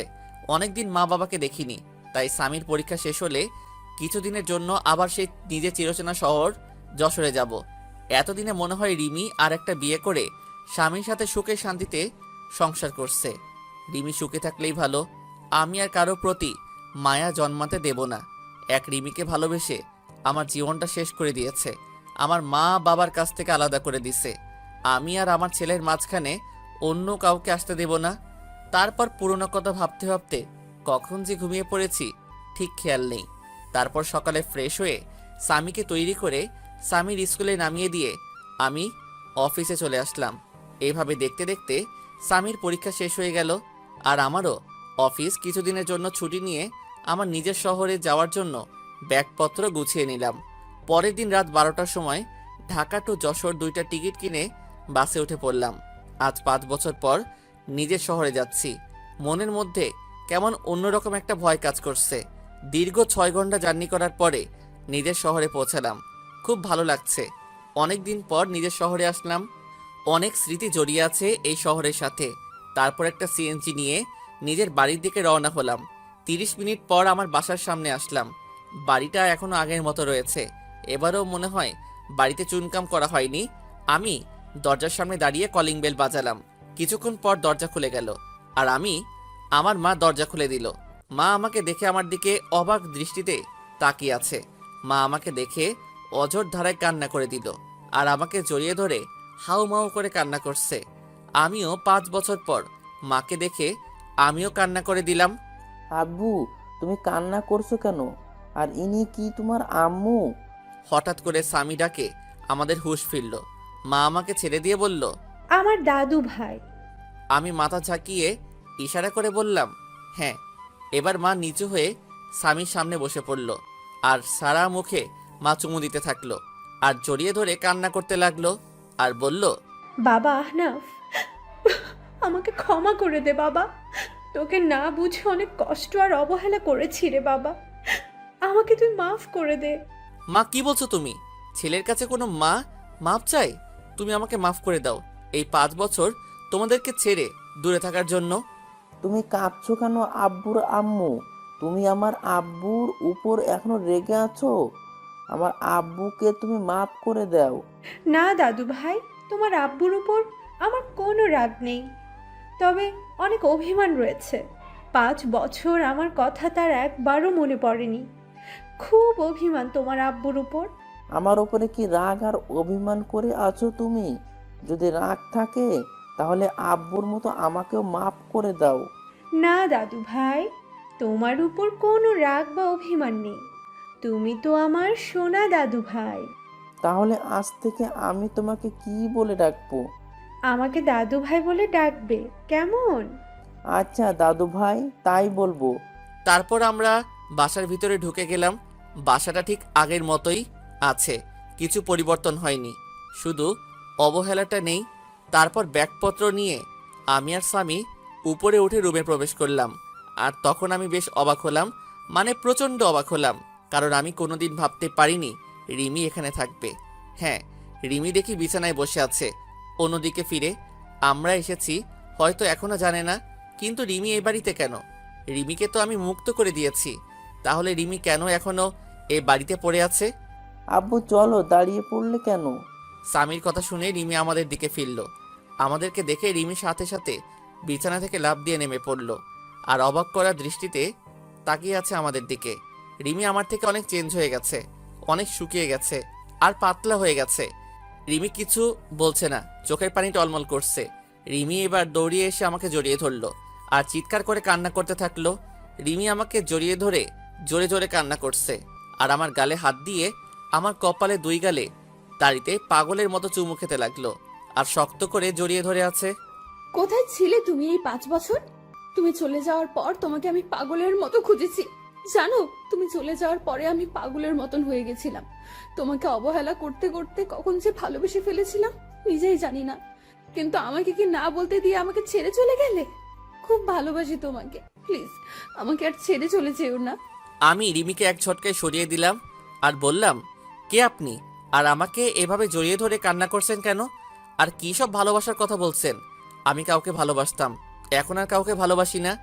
রিমি আমার কথা শুনে যেন মনে হলো রিমির মাথায় যেন আকাশ ভেঙে পড়ল। রিমি আমার দিকে করুণ দৃষ্টিতে তাকিয়ে আছে। প্লিজ আহনাফ, আমাকে মাফ করে দাও। আমি তোমাকে ছাড়া বাঁচতে পারবো না। আমাকে আর কষ্ট দিও না। তোমার দেওয়া কষ্ট আমি আর সহ্য করতে পারছি না।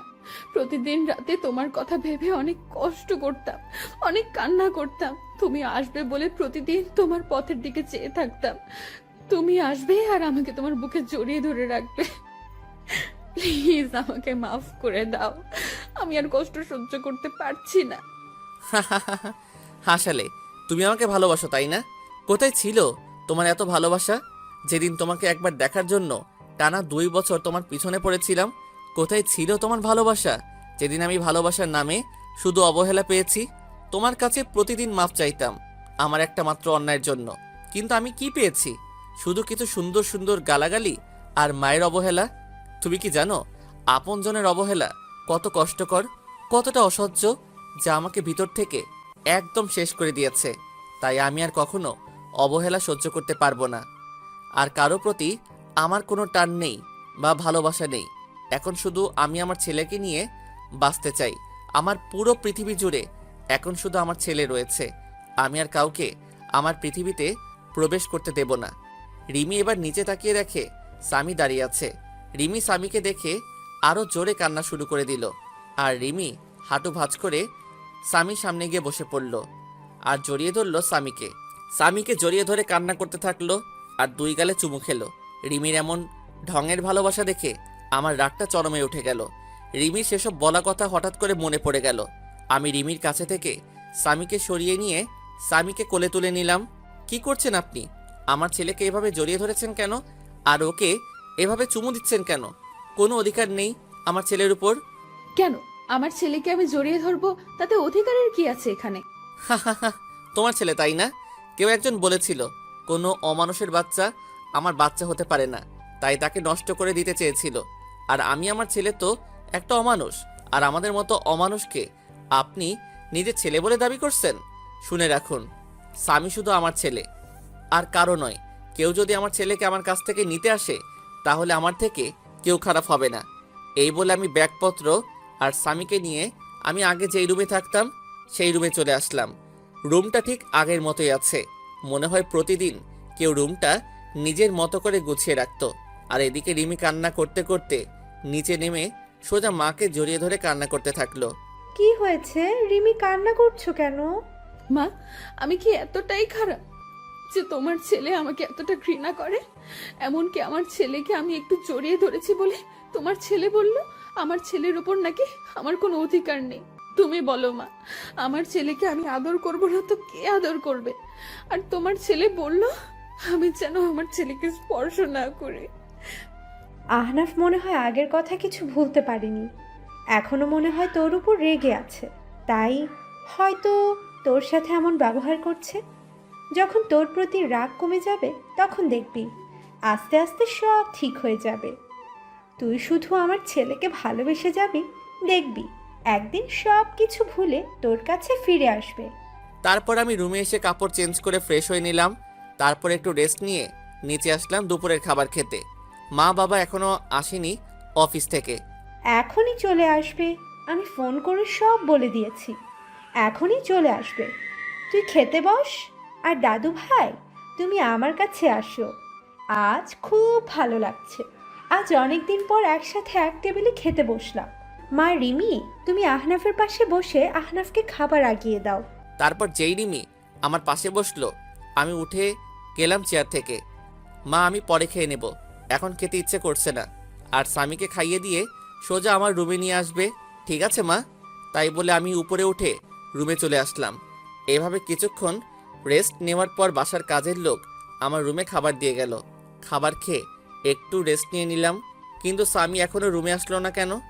আমি উঠে নিচে গিয়ে দেখি রিমি আর স্বামী নিচে বসে আছে। বলতে গেলে স্বামী রিমির কোলে বসে বসে খেলা করছে, আর রিমি মাঝে মাঝে স্বামীর মুখে চুমু দিচ্ছে। আমি রিমির কাছ দেখে মাথাটা পুরো গরম হয়ে গেল। যখন জানতে পারে আমাদের ছেলে আসছে পৃথিবীতে, তখন রিমি যতটা না আমাকে অবহেলা করছে তার থেকে বেশি গালাগালি করছে আমার ছেলেটাকে। তাই আমি সোজা নিচে নেমে চলে আসলাম। আমি নিচে গিয়ে রিমির কোল থেকে স্বামীকে নিয়ে নিলাম। আপনাকে বলছি না আমার ছেলের উপর কোনো অধিকার দেখাতে আসবেন না? তারপরও কেন আমার ছেলের কাছে আসার চেষ্টা করছেন? আর আমি চাই না কোনো জানোয়ারের বাচ্চা কাছে আসুক। তাই বলে আমি ওখান থেকে স্বামীকে নিয়ে চলে আসলাম। সিঁড়ি বেয়ে উঠতে যাব, তখন দেখি মা পিছনে দাঁড়িয়ে এতক্ষণ সব শুনছিল। মায়ের মুখটা কেমন মলিন হয়ে আছে, আর এদিকে রিমি অঝোরধারায় কান্না করতে লাগলো। রুমে এসে একটু রেস্ট নেওয়ার পর কেউ আমার নাম ধরে চিল্লাতে চিল্লাতে উপরে উঠে আসছে। আমি বাইরে আসতেই দেখি বাবা আমার নাম ধরে চিল্লাচ্ছে। আমি গিয়ে বাবাকে জড়িয়ে ধরলাম আর ভালো মন্দ জিজ্ঞাসা করে বাবাকে রুমে নিয়ে গেলাম। বাবা, তোমার দাদাভাই আমার ছেলে স্বামী। বাবা স্বামীকে দেখে কোলে তুলে আদর করতে লাগলো। তারপর বাবার সাথে কিছুক্ষণ কথা বলে বাবা চলে গেল। তারপর আমি আর স্বামী একটু ঘুমিয়ে বিকালে উঠে একটু বাইরে হাঁটতে বের হলাম। অনেক দিন পর এই এলাকাতে আসলাম, কিছু চেনা পরিচিত মানুষের সাথে কথা বলে রাতে বাসায় আসলাম। আমি আর স্বামী রুমে বসে আছি, তখন রিমি রুমে আসলো। চলেন, রাতের খাবার খেয়ে নেবেন, সবাই নিচে অপেক্ষা করছে। আমি খাবো না, আর আমার খাওয়া নিয়ে তোমাকে চিন্তা করতে মানা করছি না? আর এর আগে 1 বছর যখন আমার খাবার কথা নিয়ে ভাবনি, এখনো না ভাবলেই চলবে। আমি আগে যেরকমভাবে বাইরে খেতাম এখনো বাইরে বাইরে খাবো। আপনি শুধু মাকে বলেন স্বামীর খাবারটা যেন উপরে দিয়ে যায়। রিমি আর কিছু না বলে কান্না করতে করতে চলে গেল। কাঁদুক, তাতে আমার কি? আমিও অনেক কান্না করেছি, কেউ দেখেনি আমার কান্না। কিছুক্ষণ পর মা রুমে আসলো। বাবা আহনাফ, তুই কি এখনো আমাদের উপর রাগ করে আছিস বাবা? যদি এখনো রাগ করে থাকিস তাহলে মাফ করে দে বাবা, আমরা সবাই নিজেদের ভুল বুঝতে পেরেছি। চল বাবা, একসাথে খেয়ে নিই। না মা, আমার কিছু খেতে ইচ্ছে করছে না। আর তাছাড়া আমার বাইরের খাবার খেয়ে অভ্যাস হয়ে গেছে, তাই বাসার খাবার না খেলেও চলবে। তুমি স্বামীকে নিয়ে খাইয়ে দাও, আমি রুমে বসে আছি। মা আর কোনো কথা না বলে স্বামীকে নিয়ে চলে গেল। যাওয়ার সময় দেখলাম মায়ের চোখে হালকা পানি টলমল করছে। খুব কষ্ট হলো মায়ের চোখে পানি দেখে। মা কোনো দোষ করেনি, রিমির জন্যই তো মা আমাকে অবহেলা করত। না, মাকে আর কষ্ট দেব না। তারপর কিছুক্ষণ পর দেখি রিমি স্বামীকে দিয়ে গেল, আর আমি স্বামীকে বিছানায় বসিয়ে রুমের দরজা বন্ধ করে দিলাম। রিমির চোখে পানি দেখলাম, কাঁদলে কাঁদুক, তাতে আমার কিছু করার নেই। বিছানায় শুয়ে শুয়ে ভাবছি, রিমি আমাকে আগে দু চোখে দেখতে পারতো না, আর এখন কেমন দৃষ্টিতে তাকিয়ে থাকে। রিমির চোখে এখন আমার জন্য অন্য কিছু দেখি। হয়তো আমার অনুপস্থিতিতে আমাকে ভালোবেসে ফেলছে। কিন্তু রিমির উপর যে এখন আমার কোনো রকম ফিলিংস কাজ করে না। 5 বছর আগের কথা মনে পড়লে ভীষণ রাগ আর কষ্ট হয় খুব। পুরনো কথা ভাবতে ভাবতে কখন যে ঘুমিয়ে গেছি নিজেই জানি না। পরের দিন সকালে ঘুম থেকে উঠে দেখি স্বামী বিছানায় নেই। আমি তাড়াতাড়ি বিছানা থেকে উঠে চোখ মুছতে মুছতে নিচে এসে দেখি স্বামীকে সুন্দর পোশাক পরিয়ে নিজের কোলে তুলে খুব সুন্দর করে নিজের হাতে খাইয়ে দিচ্ছে, আর তারা কথা বলছে। বাবা, তোমার এতদিন মায়ের কথা মনে পড়েনি? হুম, খুব মনে পড়তো আম্মু। আমার স্কুলের সব বন্ধুদের তাদের মা স্কুলে নিয়ে যেত, আবার নিয়ে আসতো। খুব মন খারাপ হতো তখন, কিন্তু আব্বুকে যেই মায়ের কথা বললাম তখন আব্বু বলতো আমার নাকি কোনো মা নেই, আমার মা নাকি খুব পচা। আমাকে আর আব্বুকে অনেক গালাগালি করতো আর অবহেলা করতো। কিন্তু আম্মু, তুমি তো অনেক ভালো আম্মু, তাহলে আব্বু ওরকম কথা বলতো কেন যে তুমি অনেক খারাপ পচা? স্বামীর কথা শুনে রিমির মুখটা মুহূর্তের মধ্যে ফ্যাকাশে হয়ে গেল, কারণ সে নিজেই তো তার ছেলেকে আর আহনাফ অনেক গালাগালি আর অনেক খারাপ ভাষায় কথা বলেছে। ভাবতেই চোখ দিয়ে 2 ফোঁটা নোনা জল বের হলো। আমি আর দাঁড়িয়ে না থেকে রিমির সামনে চলে গেলাম। এই যে মিস ভদ্রমহিলা, আপনার লজ্জা করে না পরের ছেলেকে আদর করতে? আর আমাদের মতো পাপী নোংরা মানুষকে স্পর্শ করলে আপনার আবার সমস্যা হবে। আর স্বামী, তোমাকে না বলছি আমাকে না বলে কোথাও যাবে না, তাহলে কেন এখানে আসছো? আর আমি বলেছি না তোমার আম্মু নেই, তাহলে কেন এই মহিলাকে আম্মু বলছো? আর যেন কোনোদিন তোমাকে আম্মু বলতে না দেখি, মনে থাকবে তো? আর আমি তোমার আব্বু আম্মু, মনে থাকবে তো? আব্বু, কিন্তু এই আম্মুটা বলেছে উনি নাকি আমার আম্মু, তাই আমি আম্মু বলে ডেকেছি। আর এই আম্মু আমার অনেক ভালোবাসে আর আদর করে, আমি আম্মু বলে ডাকি। চুপ, একদম চুপ। আর একবার আম্মু বলে তোমাকে একটা থাপ্পড় মারবো। স্বামী আমার ঝাড়ি শুনে ভয় পেয়ে গেল আর কান্না করতে লাগলো। প্লিজ, স্বামীকে বকবেন না, ওর কোনো দোষ নেই। আমি ওকে জোর করে নিয়ে আসছি। আর ওকে কেন পাপী নোংরা বলছেন? ও তো একটা ছোট বাচ্চা। এই কথাটা আজ থেকে 5 বছর আগে আমার ছেলেকে বলেছিল। তখন সে একদম বাচ্চা ছিল, একদম নিষ্পাপ ছিল। এতটাই নিষ্পাপ ছিল যে তার তখনও জন্ম হয়নি। তখন থেকে সে অন্যায়ভাবে নিয়মিত অমানুষ পাপী জানোয়ার বলে স্বীকৃতি পেয়েছে। আমার কথা শুনে রিমি এবার মাথাটা নিচু করে জোরে জোরে কান্না করতে করতে ফ্লোরে বসে পড়ল আর কান্না করতে থাকলো। আমি স্বামীকে নিয়ে চলে আসলাম উপরে। স্বামী কান্না করতে করতে আমার কাঁধের উপর ঘুমিয়ে পড়েছে। আমি স্বামীকে বিছানায় রেখে ফ্রেশ হতে চলে গেলাম। ফ্রেশ হয়ে গুছিয়ে নিলাম, একটু বাবার অফিসে যাব।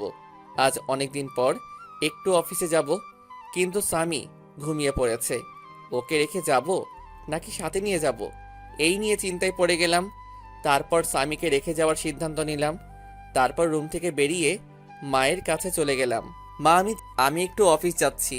স্বামী ঘুমিয়ে আছে, আমি জেগে গেলে তোমার কাছে রাখবে, আর যেন কেউ ওকে স্পর্শ করে না, তাহলে আমার থেকে খারাপ কেউ হবে না। বাবা আহনাফ, তুই এখনো পুরনো কথা ভুলতে পারিসনি। বাবা, আগের সব কথা ভুলে গিয়ে নতুন করে শুরু করা যায় না? মা, আমি চাইলেও কিছু ভুলতে পারবো না, যার জন্য আমার জীবন থেকে 5টা বছর কষ্ট আর অবহেলায় কেটেছে। 5 বছর আমার মা বাবার সাথে সম্পর্ক বিচ্ছিন্ন করছে একটা নিষ্পাপ শিশু। তার জন্য 5 বছর মায়ের আদর থেকে বঞ্চিত হয়েছে। কিভাবে সবকিছু ভুলে যাব বলো মা? আমি এখানে আসতে চাইতাম না, শুধু স্বামী তোমাদের দেখবে বলে আসছি এখানে। আর যদি তোমরা মনে করো আমি এসে তোমাদেরকে আবার বিরক্ত করছি, তাহলে একবার বলো, এখনই চলে যাব, আবার চিরদিনের জন্য। না বাবা, যাস না তুই।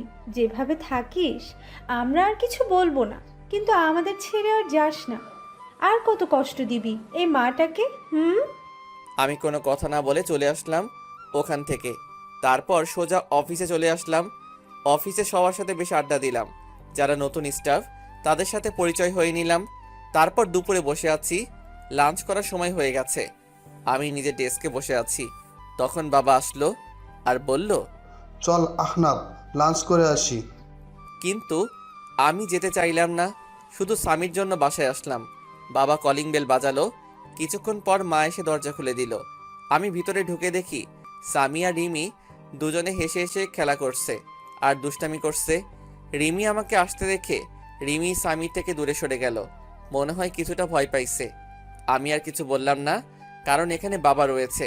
আমি চুপচাপ স্বামীকে নিয়ে উপরের রুমে চলে আসলাম। কিছুক্ষণ পর রিমি রুমে আসলো। আপনাকে নিচে ডাকছে দুপুরের খাবার খেতে। সবাই নিচে বসে আছে, অপেক্ষা করছে। আমি খাবো না, ক্ষুধা নাই, বাইরে থেকে খেয়ে নিব। আপনি চলে যান সামনে থেকে। কেন বাইরে খাবেন কেন? আপনার জন্য খাবার রান্না করা হয়েছে তো। এসব ঢং বাদ দেন। এতদিন কোথায় ছিল তোমার এসব ঢং? যত সব ঢং দেখলে বাঁচি না। আর একটা কথা, আপনাকে না বলা হয়েছে স্বামীর থেকে দূরে থাকবেন? কারণ আমি কিছুদিনের জন্য এখানে এসেছি, আবার কিছুদিন পর কাউকে না বলে হঠাৎ করে হারিয়ে যাব। তাই স্বামীর সাথে বেশি কথা বলবেন না, পরে সমস্যা হবে। তখন বারবার আপনার কাছে যাইতে চাইবে, আর সেটা কোনোদিন সম্ভব না। আর বিকালে আমি উকিলের কাছে যাব, কারণ 5 বছর আগে যেই কাজ করতে চেয়েছিলাম সেটা এখন করব। মানে আপনাকে ডিভোর্স দিয়ে চিরদিনের জন্য মুক্ত করে দেব। রিমি এবার দৌড়িয়ে এসে আমার পা জড়িয়ে ধরল আর বলল, প্লিজ আনাফ, একবার আমাকে ক্ষমা করে দাও। আর কষ্ট দিও না, অনেক কষ্ট সহ্য করেছি, আর পারছি না। তুমি যদি চলে যাও তাহলে যাবার আগে আমাকে খুন করে যাবে, কারণ তোমাকে আর আমার ছেলেটাকে ছাড়া আমি বাঁচতে পারবো না। তুমি চলে যাবার আগে আমাকে তোমার হাত দিয়ে খুন করে চলে যাবে, তাহলে আমাকে আর কোনোদিন কষ্ট পেতে হবে না। রিমির কান্না দেখে আমার খুব খারাপ লাগলো, খুব কষ্ট হতে লাগলো। কারণ রিমিকে তো আমি পাগলের মতো ভালোবাসতাম, এখনো ভালোবাসি। কিন্তু আমার রাগ আর অভিমানের কাছে আমার ইগোটা বারে বারে হার মেনে যাচ্ছে। তখন স্বামী আমাদের কাছে আসলো। স্বামী সোজা গিয়ে রিমির সামনে গিয়ে রিমির চোখের পানি মুছে দিচ্ছে। আম্মু, তুমি আব্বুর পা ধরে কান্না করছো কেন? তুমি কেঁদো না আম্মু, আমিও কিন্তু কেঁদে দেব। আর আব্বু, আম্মু তোমার কাছে কিসের জন্য মাপ চাইছে? তুমি আম্মুকে মাপ করে দাও আব্বু। স্বামী, তুমি তোমার দাদু ভাইয়ের কাছে যাও। আর তুই আমার ছেলেটাকে নিজের করে নিয়েছিস, যে তোর হয়ে কথা বলছে তোকে ক্ষমা করে দিতে পারি। তাহলে আমার জীবন থেকে 5 বছর ফিরিয়ে দেই, যেখানে আমি প্রতিনিয়ত অবহেলা পেয়েছি। তোর কারণে আমি 5 বছর মা বাবার থেকে দূরে থেকেছি। তোর কারণে মায়ের কাছ থেকে যে অবহেলা পেয়ে প্রতি রাতে কান্না করেছি, কষ্টে বুক ফেটে চিৎকার করে কান্না করতাম। দিতে পারবি সেই চোখের পানি? তোর জন্য আমার ছেলেটা 5 বছর মায়ের আদর থেকে বঞ্চিত হয়েছে। ফিরিয়ে দিতে পারবি আমার জীবনের সবচেয়ে কালো অধ্যায় ভুলিয়ে দিতে? রিমি কোনো কথা না বলে ফ্লোরে বসে বসে কান্না করছে। আমি রুম থেকে চলে আসলাম বাইরে। তারপর স্বামীকে নিয়ে বাসা থেকে বের হয়ে গেলাম। ভীষণ রাগ হচ্ছে রিমির উপর। যখন আমাদের ছেলে গর্ভে ছিল তখন মনে ছিল না এসব কথা? যত সব আহ্লাদখানি দেখলে বাঁচি না। তারপর সোজা ভালো একটা উকিলের কাছে আসলাম, যেন 20 দিনের মধ্যে ডিভোর্স পেপার রেডি করতে পারে। তারপর উকিলের সাথে সব কথা বলে বাইরে চলে আসলাম। রাত 9টার সময় আমি আর স্বামী বাইরে থেকে কিছু খাবার খেয়ে রাতে বাসায় আসলাম, কারণ স্বামীকে আবার বেশি রাত পর্যন্ত বাইরে রাখা যাবে না। তাই বাসায় চলে আসলাম।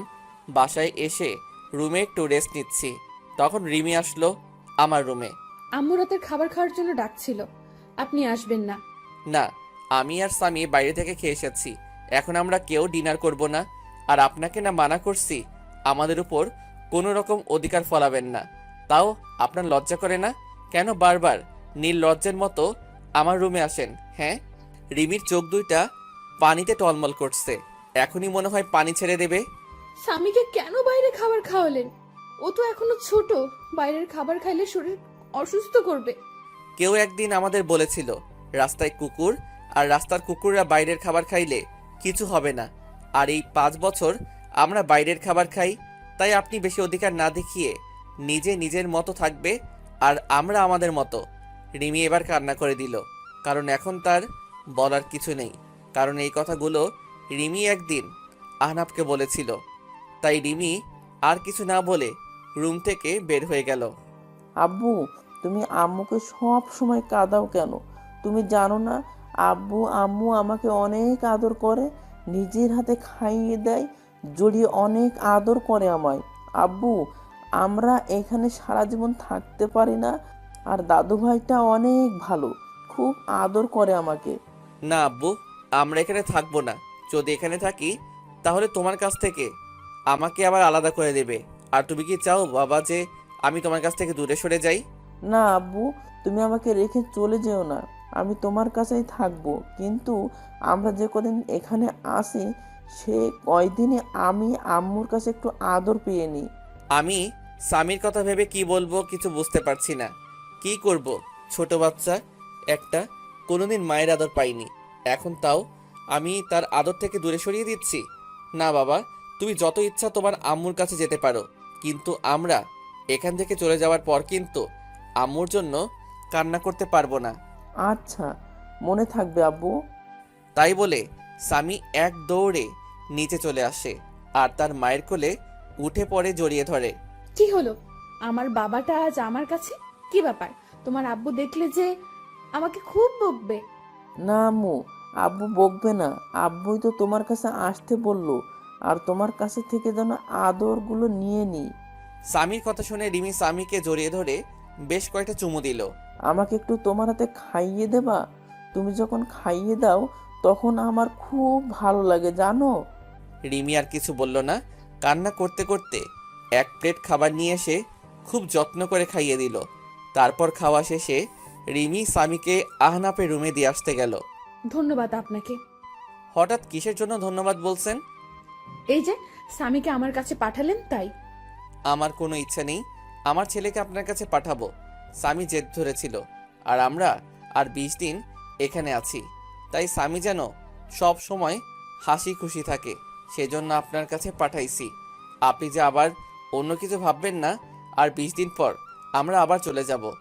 আর আমি উকিলের কাছে গিয়েছিলাম, বলছে 20 দিনের মধ্যে ডিভোর্স পেপার রেডি হয়ে যাবে। প্লিজ আপনি চলে যাবেন না। আমি স্বামীকে ছাড়া থাকতে পারবো না। দরকার হলে আমি স্বামীর আশেপাশে যাব না, তবু আপনি চলে যাবেন না। খুব কষ্টে কাটিয়েছি এই 5টা বছর। প্রতিটা রাতে আপনার জন্য কান্না করেছি আর সব সময় দোয়া করেছি যেন আপনি আমার ছেলে সুস্থ থাকেন। আমি আর কোনো প্রকার অধিকার দেখাবো না, তবু আমাকে ছেড়ে চলে যাবেন না। আমি আর কোনো কথা না বলে ছাদে চলে আসলাম। এসে রিমির বলা কথাগুলো ভাবছি আর সিগারেট টানছি। তারপর রুমে এসে দেখি স্বামী ঘুমিয়ে পড়েছে।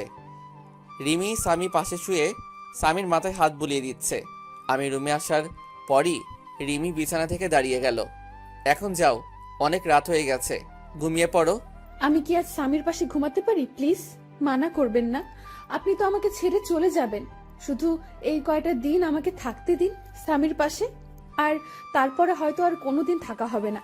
যেখানে নিজের ছেলেকে আদর করতে পারমিশন নিতে হয় সে জীবন রেখে আর লাভ নেই। কি বলছেন? আমি তো একটা জানোয়ার, আর জানোয়ারের সাথে রাতে থাকতে পারবেন? যদি আপনার দুর্বলতার সুযোগ নেই। আর আপনিই তো একদিন বলেছিলেন আমাকে। প্লিজ, পুরোনো কথা বলবেন না। খুব কষ্ট হয় পুরোনো কথা মনে করলে, যা আমার মনটাকে তিলে তিলে শেষ করে দিয়েছে। আপনার কোনো সমস্যা না হলে থাকতে পারেন। রিমি স্বামীর পাশে শুয়ে পড়ল আর আমি সোফায় শুতে যাব। তখন আপনি সোফায় শুতে যাচ্ছেন কেন? বিছানায় আসেন। বিছানায় ঘুমালে আবার আমাদের মতো অমানুষ নিজেকে কন্ট্রোল করতে পারবো না। তার থেকে আপনি বিছানায় ঘুমান, আমি সোফায় ঘুমাই। রিমি কিছু না বলে বিছানায় ঘুমিয়ে পড়ল। রিমির খুব কষ্ট হচ্ছে। এতদিন আহনাফের জন্য অপেক্ষা করলো, যে আহনাফকে ভালোবেসে আবার সুখে শান্তিতে সংসার করবে। কিন্তু আহনাফ তার রাগ আর অভিমানের কাছে হার মেনে গেল। এদিকে আহনাফ ভাবছে রিমি এখন আর আগের মতো নেই। রিমি অনেক চেঞ্জ হয়ে গেছে। সব সময় আমার পাশে থাকতে চাই, কিন্তু আমি আসতে দেই না। রিমি মনে হয় আমাকে ভালোবাসে, অনেক ভালোবাসে হয়তো। পরের দিন আমার একটু তাড়াতাড়ি ঘুমটা ভেঙে গেল। আমি বিছানার দিকে তাকিয়ে দেখি স্বামী রিমিকে জড়িয়ে ধরে ঘুমিয়ে আছে। রিমির চোখ দুটো ফুলে আছে, মনে হয় সারা রাত কান্না করেছে। চুলগুলো এলোমেলোভাবে রিমির মুখের উপর আছে। খুব মায়াবী লাগছে রিমিকে। আর স্বামী যেন মনে হয় সব থেকে বেশি খুশি, কারণ স্বামী তার মায়ের বুকে পরম যত্নে ঘুমিয়ে আছে। খুব ভালো লাগছে দেখে মা ছেলের ঘুমন্ত চেহারা। আমি বাথরুমে ঢুকলাম ফ্রেশ হয়ে এসে দেখি স্বামী আর রিমি দুজনে দুষ্টামি করছে। আমাকে দেখে রিমি চুপ হয়ে গেল। আমি বাইরে বের হয়ে আসলাম। বাইরে থেকে হালকা নাস্তা করে বাসায় চলে আসলাম। বাসায় এসে দেখি রিমি, মা আর স্বামী তিনজনে বসে বেশ আড্ডা দিচ্ছে। বাবা আহনাফ, সকালে নাস্তা না করে কোথায় গিয়েছিলি? বাইরে গিয়েছিলাম নাস্তা করতে, তাই দেরি হয়ে গেল। বাইরে কেন নাস্তা করবি? আমি তো তোর জন্য নাস্তা তৈরি করেছি। এই বাড়িতে আমার জন্য আবার নাস্তা তৈরি হলো কবে থেকে? এমন করে কেন বলছিস বাবা? মানুষ মাত্রই তো ভুল করে, তাই বলে তুই আমাদের ক্ষমা করে দিবি না? আমি সবাইকে ক্ষমা করে দিয়েছি। আর বাইরের খাবার খেয়ে অভ্যাস হয়ে গেছে, তাই বাসার খাবার ভালো লাগে না। আমি এই বলে রুমে চলে আসলাম। এইভাবে কেটে গেল 20 দিন। এই 20 দিনে রিমি আমাকে অনেক ভালোবেসে ফেলছে, তা রিমির আচরণে বুঝতে পারছি। রিমি এই 20 দিন প্রতিদিন আমার রুমে ঘুমাতো। রিমি আর স্বামী বিছানায় আর আমি সোফায় ঘুমাতাম। রিমি আমাকে আগের তুলনায় এখন বেশি কেয়ার করে। কাল বিকালে চলে যাব আবার ঢাকায়। কাউকে কিছু বলিনি কখন যাব। পরের দিন সকালে উঠে চলে গেলাম উকিলের কাছে, ডিভোর্স পেপার নিয়ে বাসায় আসলাম। কিছুক্ষণ পর রিমি আমার রুমে আসলো স্বামীকে নিয়ে। এই যে এটা ধরুন আপনার চিরমুক্তির ডিভোর্স পেপার, আর আমি বিকেলে রওনা দেব। আমার কথা শুনে রিমির হাস্যোজ্জ্বল চেহারাটা নিমিষেই মলিন হয়ে গেল, আর দৌড়িয়ে এসে আমাকে জড়িয়ে ধরলো। প্লিজ, আপনি এমন কাজ করবেন না, এত বড় অন্যায় করবেন না। আমি আপনাকে ভালোবাসি, পাগলের মতো ভালোবাসি। প্লিজ আমাকে ছেড়ে চলে যাবেন না। দরকার হলে আমাকে নিয়ে চলেন, অন্তত স্বামীর জন্য আমাকে সাথে করে নিয়ে চলেন। না, তা কোনোদিন সম্ভব না, কারণ আমার মনে যে ভালোবাসা ছিল তা অবহেলায় পরিপূর্ণ হয়ে গেছে। এখন আর চাইলেও সে অবহেলাকে মুছে ফেলা যাবে না। আমি আপনার পায়ে ধরি, আমাকে রেখে যাবেন না। খুব ভালোবাসি আপনাকে, স্বামীকে। স্বামীকে আমার কাছ থেকে দূরে সরিয়ে দেবেন না। আর আপনি যদি আমাকে ছেড়ে চলে যান, তাহলে আপনি যদি কোনোদিন ফিরে আসেন, তাহলে সেদিন শুনবেন রিমি বলে এই পৃথিবীতে আর কোনো হতভাগা মা থাকে না। চিরদিনের জন্য চলে যাব না ফেরার দেশে, তখন আর কাউকে বিরক্ত করব না। রিমির এমন কান্না দেখে আমার বুকের ভিতর ভীষণ ব্যথা অনুভব করলাম। রিমি পাগলের মতো আমার পা ধরে কান্না করতে লাগলো। আমি রিমির থেকে ছাড়িয়ে ছাদে চলে আসলাম আর ভাবতে থাকলাম এখন আমি কি করব। একদিকে রিমির ভালোবাসা, অন্যদিকে মা বাবা আর স্বামীকে তার মায়ের থেকে বঞ্চিত করা। কি করব কিছুই ভেবে পাচ্ছি না। আর যদি রিমি সত্যি সত্যি কিছু করে ফেলে, তখন স্বামীকে কি উত্তর দেব? সারা জীবন স্বামীর কাছে অপরাধী হয়ে থাকবো। আমি আর কিছু ভাবতে পারছি না। ব্যাগপত্র গুছিয়ে বাস স্ট্যান্ডে চলে আসলাম। আসার সময় মা আর রিমি পাগলের মতো কান্না করছিল, কাউকে ছেড়ে আসতে ইচ্ছে করছিল না। বাসের জন্য বাস স্ট্যান্ডে বসে আছি, তখন হঠাৎ করে ফোনটা বেজে উঠল। ফোন হাতে নিয়ে দেখি বাবার নাম্বার। আমি ফোনটা রিসিভ করলাম। তারপর বাবা যা বলল সেটা শোনার জন্য আমি কোনো আশা করিনি। বাবা আহনাফ, তুই যেখানে থাকিস তাড়াতাড়ি হাসপাতালে চলে আয়। কেন বাবা, কি হয়েছে? মায়ের কি কোনো কিছু হয়েছে? না, তুই চলে যাওয়ার রিমি পাগলের মতো চিৎকার করে কান্না করছিল। তারপর রিমি দৌড়ে তার রুমে গিয়ে দরজা আটকিয়ে দেয়। রিমি আত্মহত্যার চেষ্টা করছিল। তুই তাড়াতাড়ি হাসপাতালে চলে আয়। তাই বলে বাবা ফোন কেটে দিল। আমি বাবার কথা শুনে বাস স্ট্যান্ডে একটা বেঞ্চে বসে পড়লাম। রিমি সেদিন বলেছিল যে আমি যদি চলে যাই তাহলে সে এই পৃথিবী থেকে চিরদিনের জন্য চলে যাবে, কিন্তু আমি রিমির কথা বেশি একটা গুরুত্ব দেইনি। রিমির কথা ভাবতে ভাবতে চোখ দিয়ে কয়েক ফোঁটা পানি বের হলো। আমি তাড়াতাড়ি ব্যাগ নিয়ে আমি আর স্বামী সোজা হাসপাতালে চলে আসলাম। হাসপাতালে এসে দেখি মা আর বাবা বসে আছে। আমি যাওয়া মাত্রই মা আমাকে একটা ঠাস করে চড় মারল। তোর জন্য মেয়েটা আর কত কষ্ট পাবে, তুই এত পাষাণ কিভাবে হলি? এখন তোকে আমার ছেলে বলতেও ঘৃণা করছে।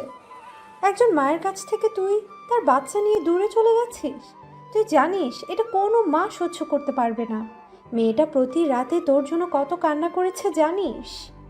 প্রতিদিন আমাকে জড়িয়ে প্রচুর কান্না করতো আর বলতো, মা তুমি আমার ছেলে আর স্বামীকে ফিরিয়ে দিতে, কিন্তু আমি কিছু বলতে পারতাম না।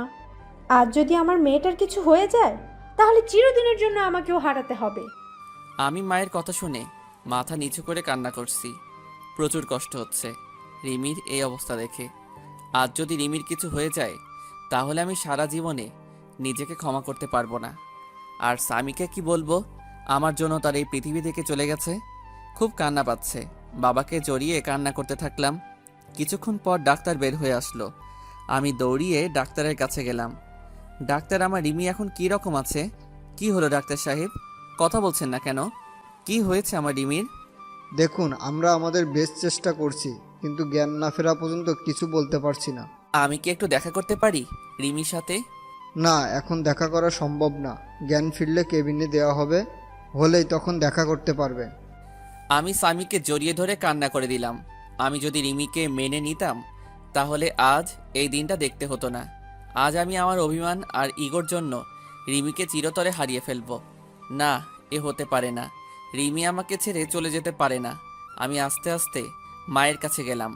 মায়ের সামনে হাঁটু গেড়ে বসে পড়লাম। মা, আমাকে তুমি ক্ষমা করে দাও। আজ আমার জন্য রিমির এই অবস্থা। খুব কষ্ট হচ্ছে মা। মা, তুমি রিমিকে বলো তোমার স্বামী তোমার কাছে চলে এসেছে। তুমি রিমিকে উঠতে বলো মা। মা আমার মাথায় হাত বুলিয়ে দিয়ে বলল, কিচ্ছু হবে না তোর। রিমির দেখিস সব ঠিক হয়ে যাবে। এভাবে কান্না করিস না, শক্ত হ বাবা। 17 ঘন্টা পর রিমির জ্ঞান ফিরল আর রিমিকে পাশের একটা কেবিনে শিফট করলো। তারপর ডাক্তার সাহেব আমাদের একজন একজন করে দেখা করতে গেল। প্রথমে মা দেখা করতে গেল। কিছুক্ষণ পর মা বের হয়ে আসলো। তারপর আমি আর স্বামী গেলাম রিমির কাছে। রিমি আমাকে দেখে মুখ অন্যদিকে ঘুরিয়ে নিল। আমি গিয়ে রিমির একটা হাত আমার হাতের মুঠোয় মধ্যে করে শক্ত করে ধরলাম। তুমি চিরদিনের জন্য চলে যেতে চাইছিলা, তাই না? তুমি চলে গেলে তোমার ছেলের মা হবে কে? তোমার ছেলেকে আদর করবে কে? তুমি চলে গেলে স্বামী মা বলে কাকে ডাকবে? তুমি চলে গেলে এ অমানুষকে মানুষ করবে কে? আমাদের কথা একবারও ভাবলে না তুমি? তুমি চলে গেলে আমার মা বাবাকে দেখে রাখবে কে? একবারও আমাদের কথা ভাবলে না তুমি? আমি চলে গেলে কারোর কি আসে যায়? ছেলে থাকতে ছেলেকে ঠিক মতো কাছে টানতে পারি না। স্বামী থাকতে আমি একজন স্বামী হারা। তাই আমি আর বাঁচতে চাই না। তুমি জানো, তুমি যেদিন আমার দুধের বাচ্চাকে নিয়ে চলে গিয়েছিলে সেদিন আমি মরে যেতে ইচ্ছে করেছিল। আমি আমার নিজের গর্ভের ছেলেকে গালাগালি করছি, প্রতিটা রাতে কান্না করছি যে আমি একজন মা হয়ে কিভাবে আমার সন্তানকে অবহেলা করেছি। তাই আমি আর বেঁচে থাকতে চাই না, যেখানে সব থাকতেও আমি একজন হতভাগী। এই যে তোমার স্বামী আর তোমার ছেলে তোমার কাছে ফিরে এসেছে, আর কোনোদিন তোমাকে ছেড়ে যাব না, আর তোমার কাছ থেকে তোমার ছেলেকে আলাদা করব না। এখন থেকে এই দুটো অমানুষকে মানুষ করার দায়িত্ব তোমাকে দিলাম। কি পারবে না মানুষ করতে? আই, একদম আমার স্বামী আর ছেলেকে অমানুষ বলবে না। আর একবার যদি ওই কথা বলো তাহলে দেখিও আমি তোমাকে মার্ডার করে দেব। ওকে মহারানী, আর বলবো না। কিন্তু একটা বিষয়ে আমাকে খুব ভাবাচ্ছে। কি বিষয়ে ভাবছো? তুমি দেখি আমার স্বামীটাকে নিয়ে এত চিন্তা করছে। বিষয়টা হলো, তুমি কি খেয়ে আত্মহত্যা করতে গেছিলে যে বেঁচে গেলে? শুনলাম নাকি ফিনাইল খেয়েছিলে। ফিনাইল খাইলে কেউ মরে নাকি? বাথরুমের হারপিক খাইলে মনে হয় এত সময় সোজা উপরে উঠে যেতে। আচ্ছা, সমস্যা নেই। এবার থেকে আত্মহত্যা করতে চাইলে আমাকে বলবে, আমি হারপিক নিয়ে আসবো। কুত্তা, তুই আমাকে নিয়ে মজা করছিস? আজ দাঁড়া, তোকে আমি মেরে ফেলবো। তাই বলে রিমি আমাকে মারতে লাগলো। তারপর রিমিকে আমি জড়িয়ে ধরলাম আর রিমিও আমাকে শক্ত করে জড়িয়ে আমার বুকে মাথা রাখলো। মনে হচ্ছে রিমি তার সবচেয়ে নিরাপদ জায়গা পেয়ে গেছে। আমি রিমির মাথা উঠিয়ে রিমির কপালে একটা চুমু খেলাম। তারপর রিমি আবার আমাকে জড়িয়ে ধরলো। আব্বু, তুমি আমাকে জড়িয়ে না ধরে আম্মুকে জড়িয়ে আসো কেন?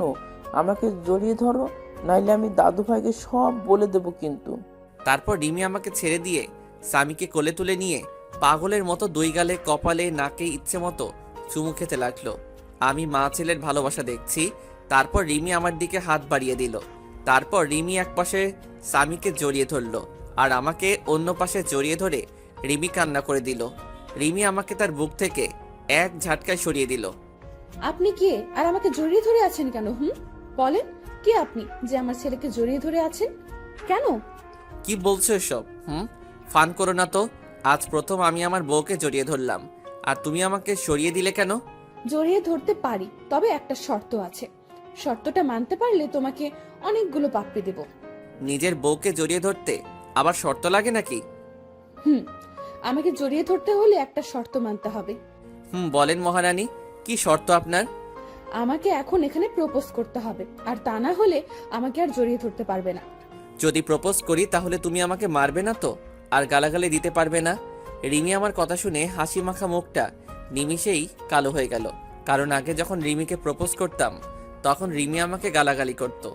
আমি আর কথা না বাড়িয়ে রিমির সামনে হাঁটু গেড়ে বসে পড়লাম। কিন্তু এখন ফুল কোথায় পাবো? তখন মনে পড়ে গেল স্বামীর কথা। স্বামীকে দুই হাত দিয়ে উঁচু করে রিমির সামনে ধরলাম। হবে কি তুমি আমার দিনের সূর্য, যা আমার জীবনকে আলোকিত করবে?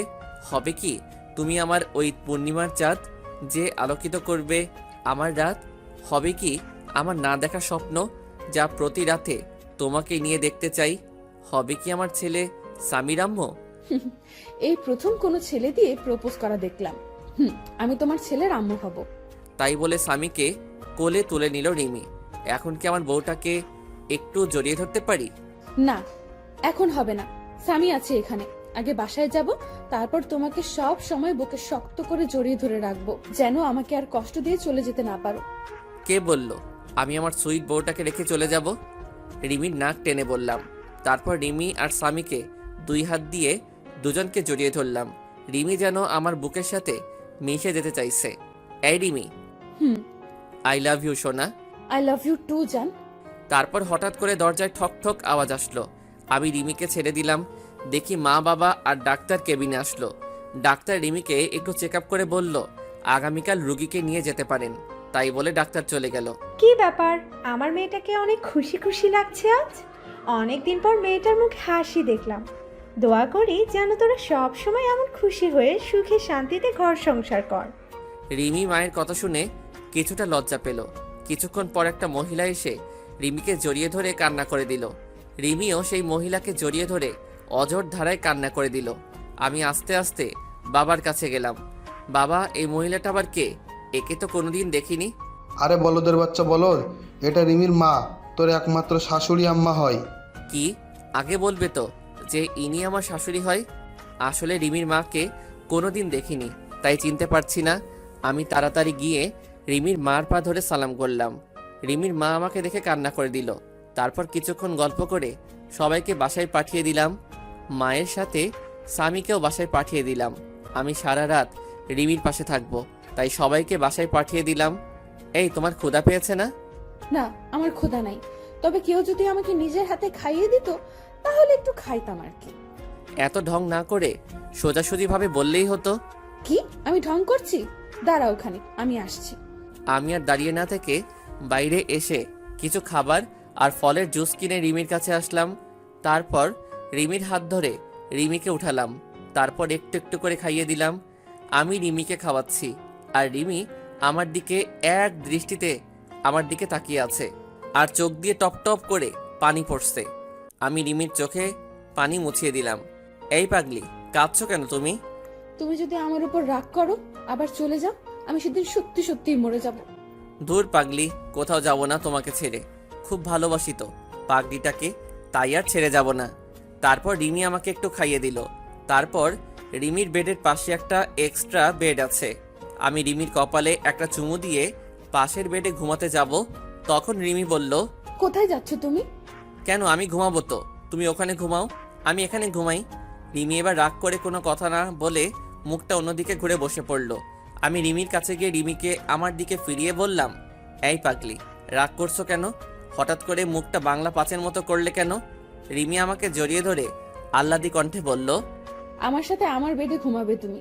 খুব জড়িয়ে ধরে ঘুমাতে ইচ্ছে করছে। তোমার বুকে একটু মাথা রেখে ঘুমাতে দেবা? তারপর পাগড়িটাকে বুকে জড়িয়ে ধরে ঘুমিয়ে পড়লাম। পাগড়িটা আমার জড়িয়ে ধরে মনে হলো রিমি আজ পৃথিবীর সবচেয়ে খুশি। তার পরের দিন সকালে ঘুম থেকে উঠে দেখি রিমি রাতের মতো জড়িয়ে ধরে ঘুমিয়ে আছে, কিন্তু রাতের থেকে এখন বেশি শক্ত করে জড়িয়ে শুয়ে। তারপর রিমির কপালে একটা চুমু খেয়ে যেই উঠতে যাব, তখন রিমি উঠতে দিল না। তুমি কখন জাগলে? আমি তো দেখলাম তুমি ঘুমিয়েছিলে। আমি অনেক আগে উঠেছি, কিন্তু ডাকিনি, কারণ আজ সারা দিন তোমার বুকে শুয়ে থাকবো। তারপর বাসা থেকে সবাই নিতে আসলো আমাদের। তারপর আমরা সবাই বাসার উদ্দেশ্যে রওনা দিলাম। সামি তার মায়ের কোলে শুয়ে আছে, আর রিমি সামির মাথায় হাত বুলিয়ে দিচ্ছে। তারপর বাসায় এসে গোসল করে যেই বের হব, তখন রিমি আবার আমার সামনে এসে জড়িয়ে ধরলো। কি ব্যাপার আমার পাগলি বউটা, আজ মনটা হচ্ছে খুব ভালো।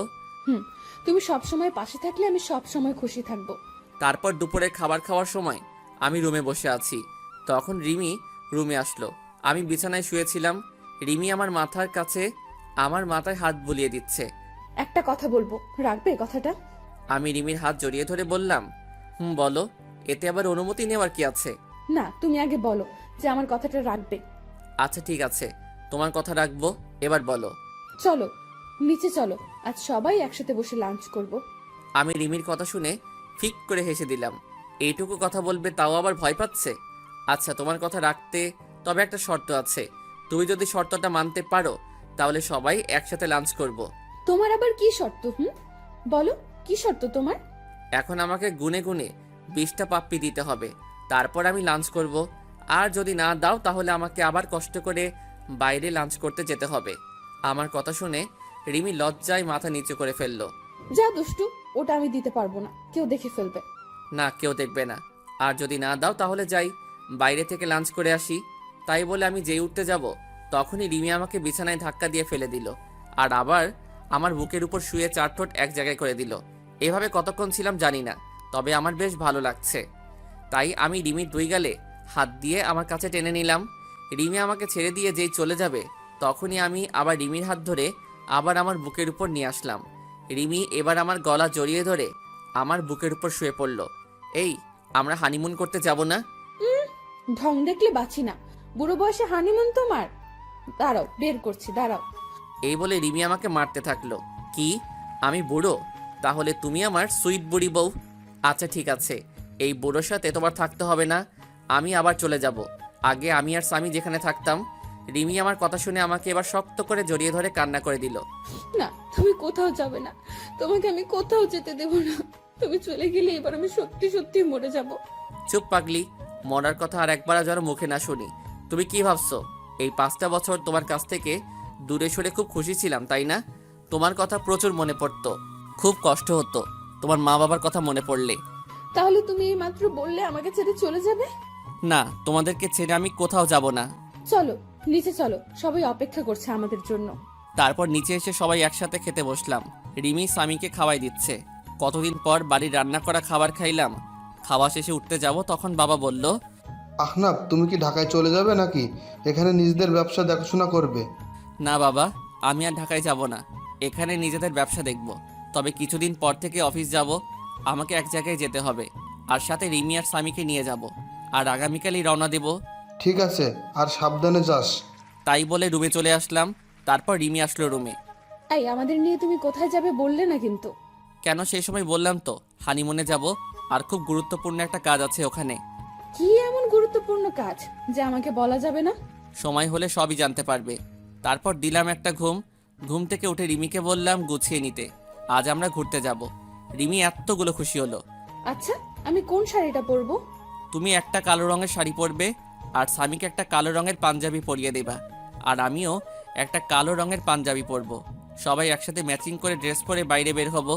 তখন মা সামনে আসলো। বাহ, খুব সুন্দর লাগছে তোমাদেরকে, আমারই নজর লাগছে। তারপর আমরা বাইরে বের হয়ে একসাথে হাঁটতে থাকলাম। স্বামী মাঝখানে হাঁটছে, আর আমি আর রিমি দুপাশে স্বামীর হাত ধরে হাঁটছি। রাস্তার সবাই যেন কীরকমভাবে আমাদের দিকে বারবার তাকিয়ে আছে। এভাবে কিছু দূর যাওয়ার পর আমার কিছু পুরনো বন্ধুদের সাথে দেখা হলো। তাদের কাছে গিয়ে দাঁড়ালাম। সব শালারা আমাদের দিকে তাকিয়ে আছে। ওই শালা, ওইভাবে কি দেখিস? তারপর তাদের থেকে বিদায় নিয়ে একটা ফুচকা হাউসে ঢুকে 2 প্লেট ফুচকা অর্ডার করলাম আর স্বামীর জন্য জুস নিলাম। তারপর হাঁটতে হাঁটতে বাসায় চলে আসলাম। রাতে একসাথে খাবার খেয়ে রুমে চলে আসলাম। কিছুক্ষণ পর রিমি স্বামীকে কোলে করে নিয়ে বিছানায় ঘুম পাড়িয়ে দিল। তারপর আমি শুয়ে পড়লাম। রিমি স্বামীকে একপাশে রেখে রিমি মাঝখানে চলে আসলো আর আমার বুকে মাথা রেখে শুয়ে পড়লো। তারপর কিছুক্ষণ গল্প করে ঘুমিয়ে পড়লাম।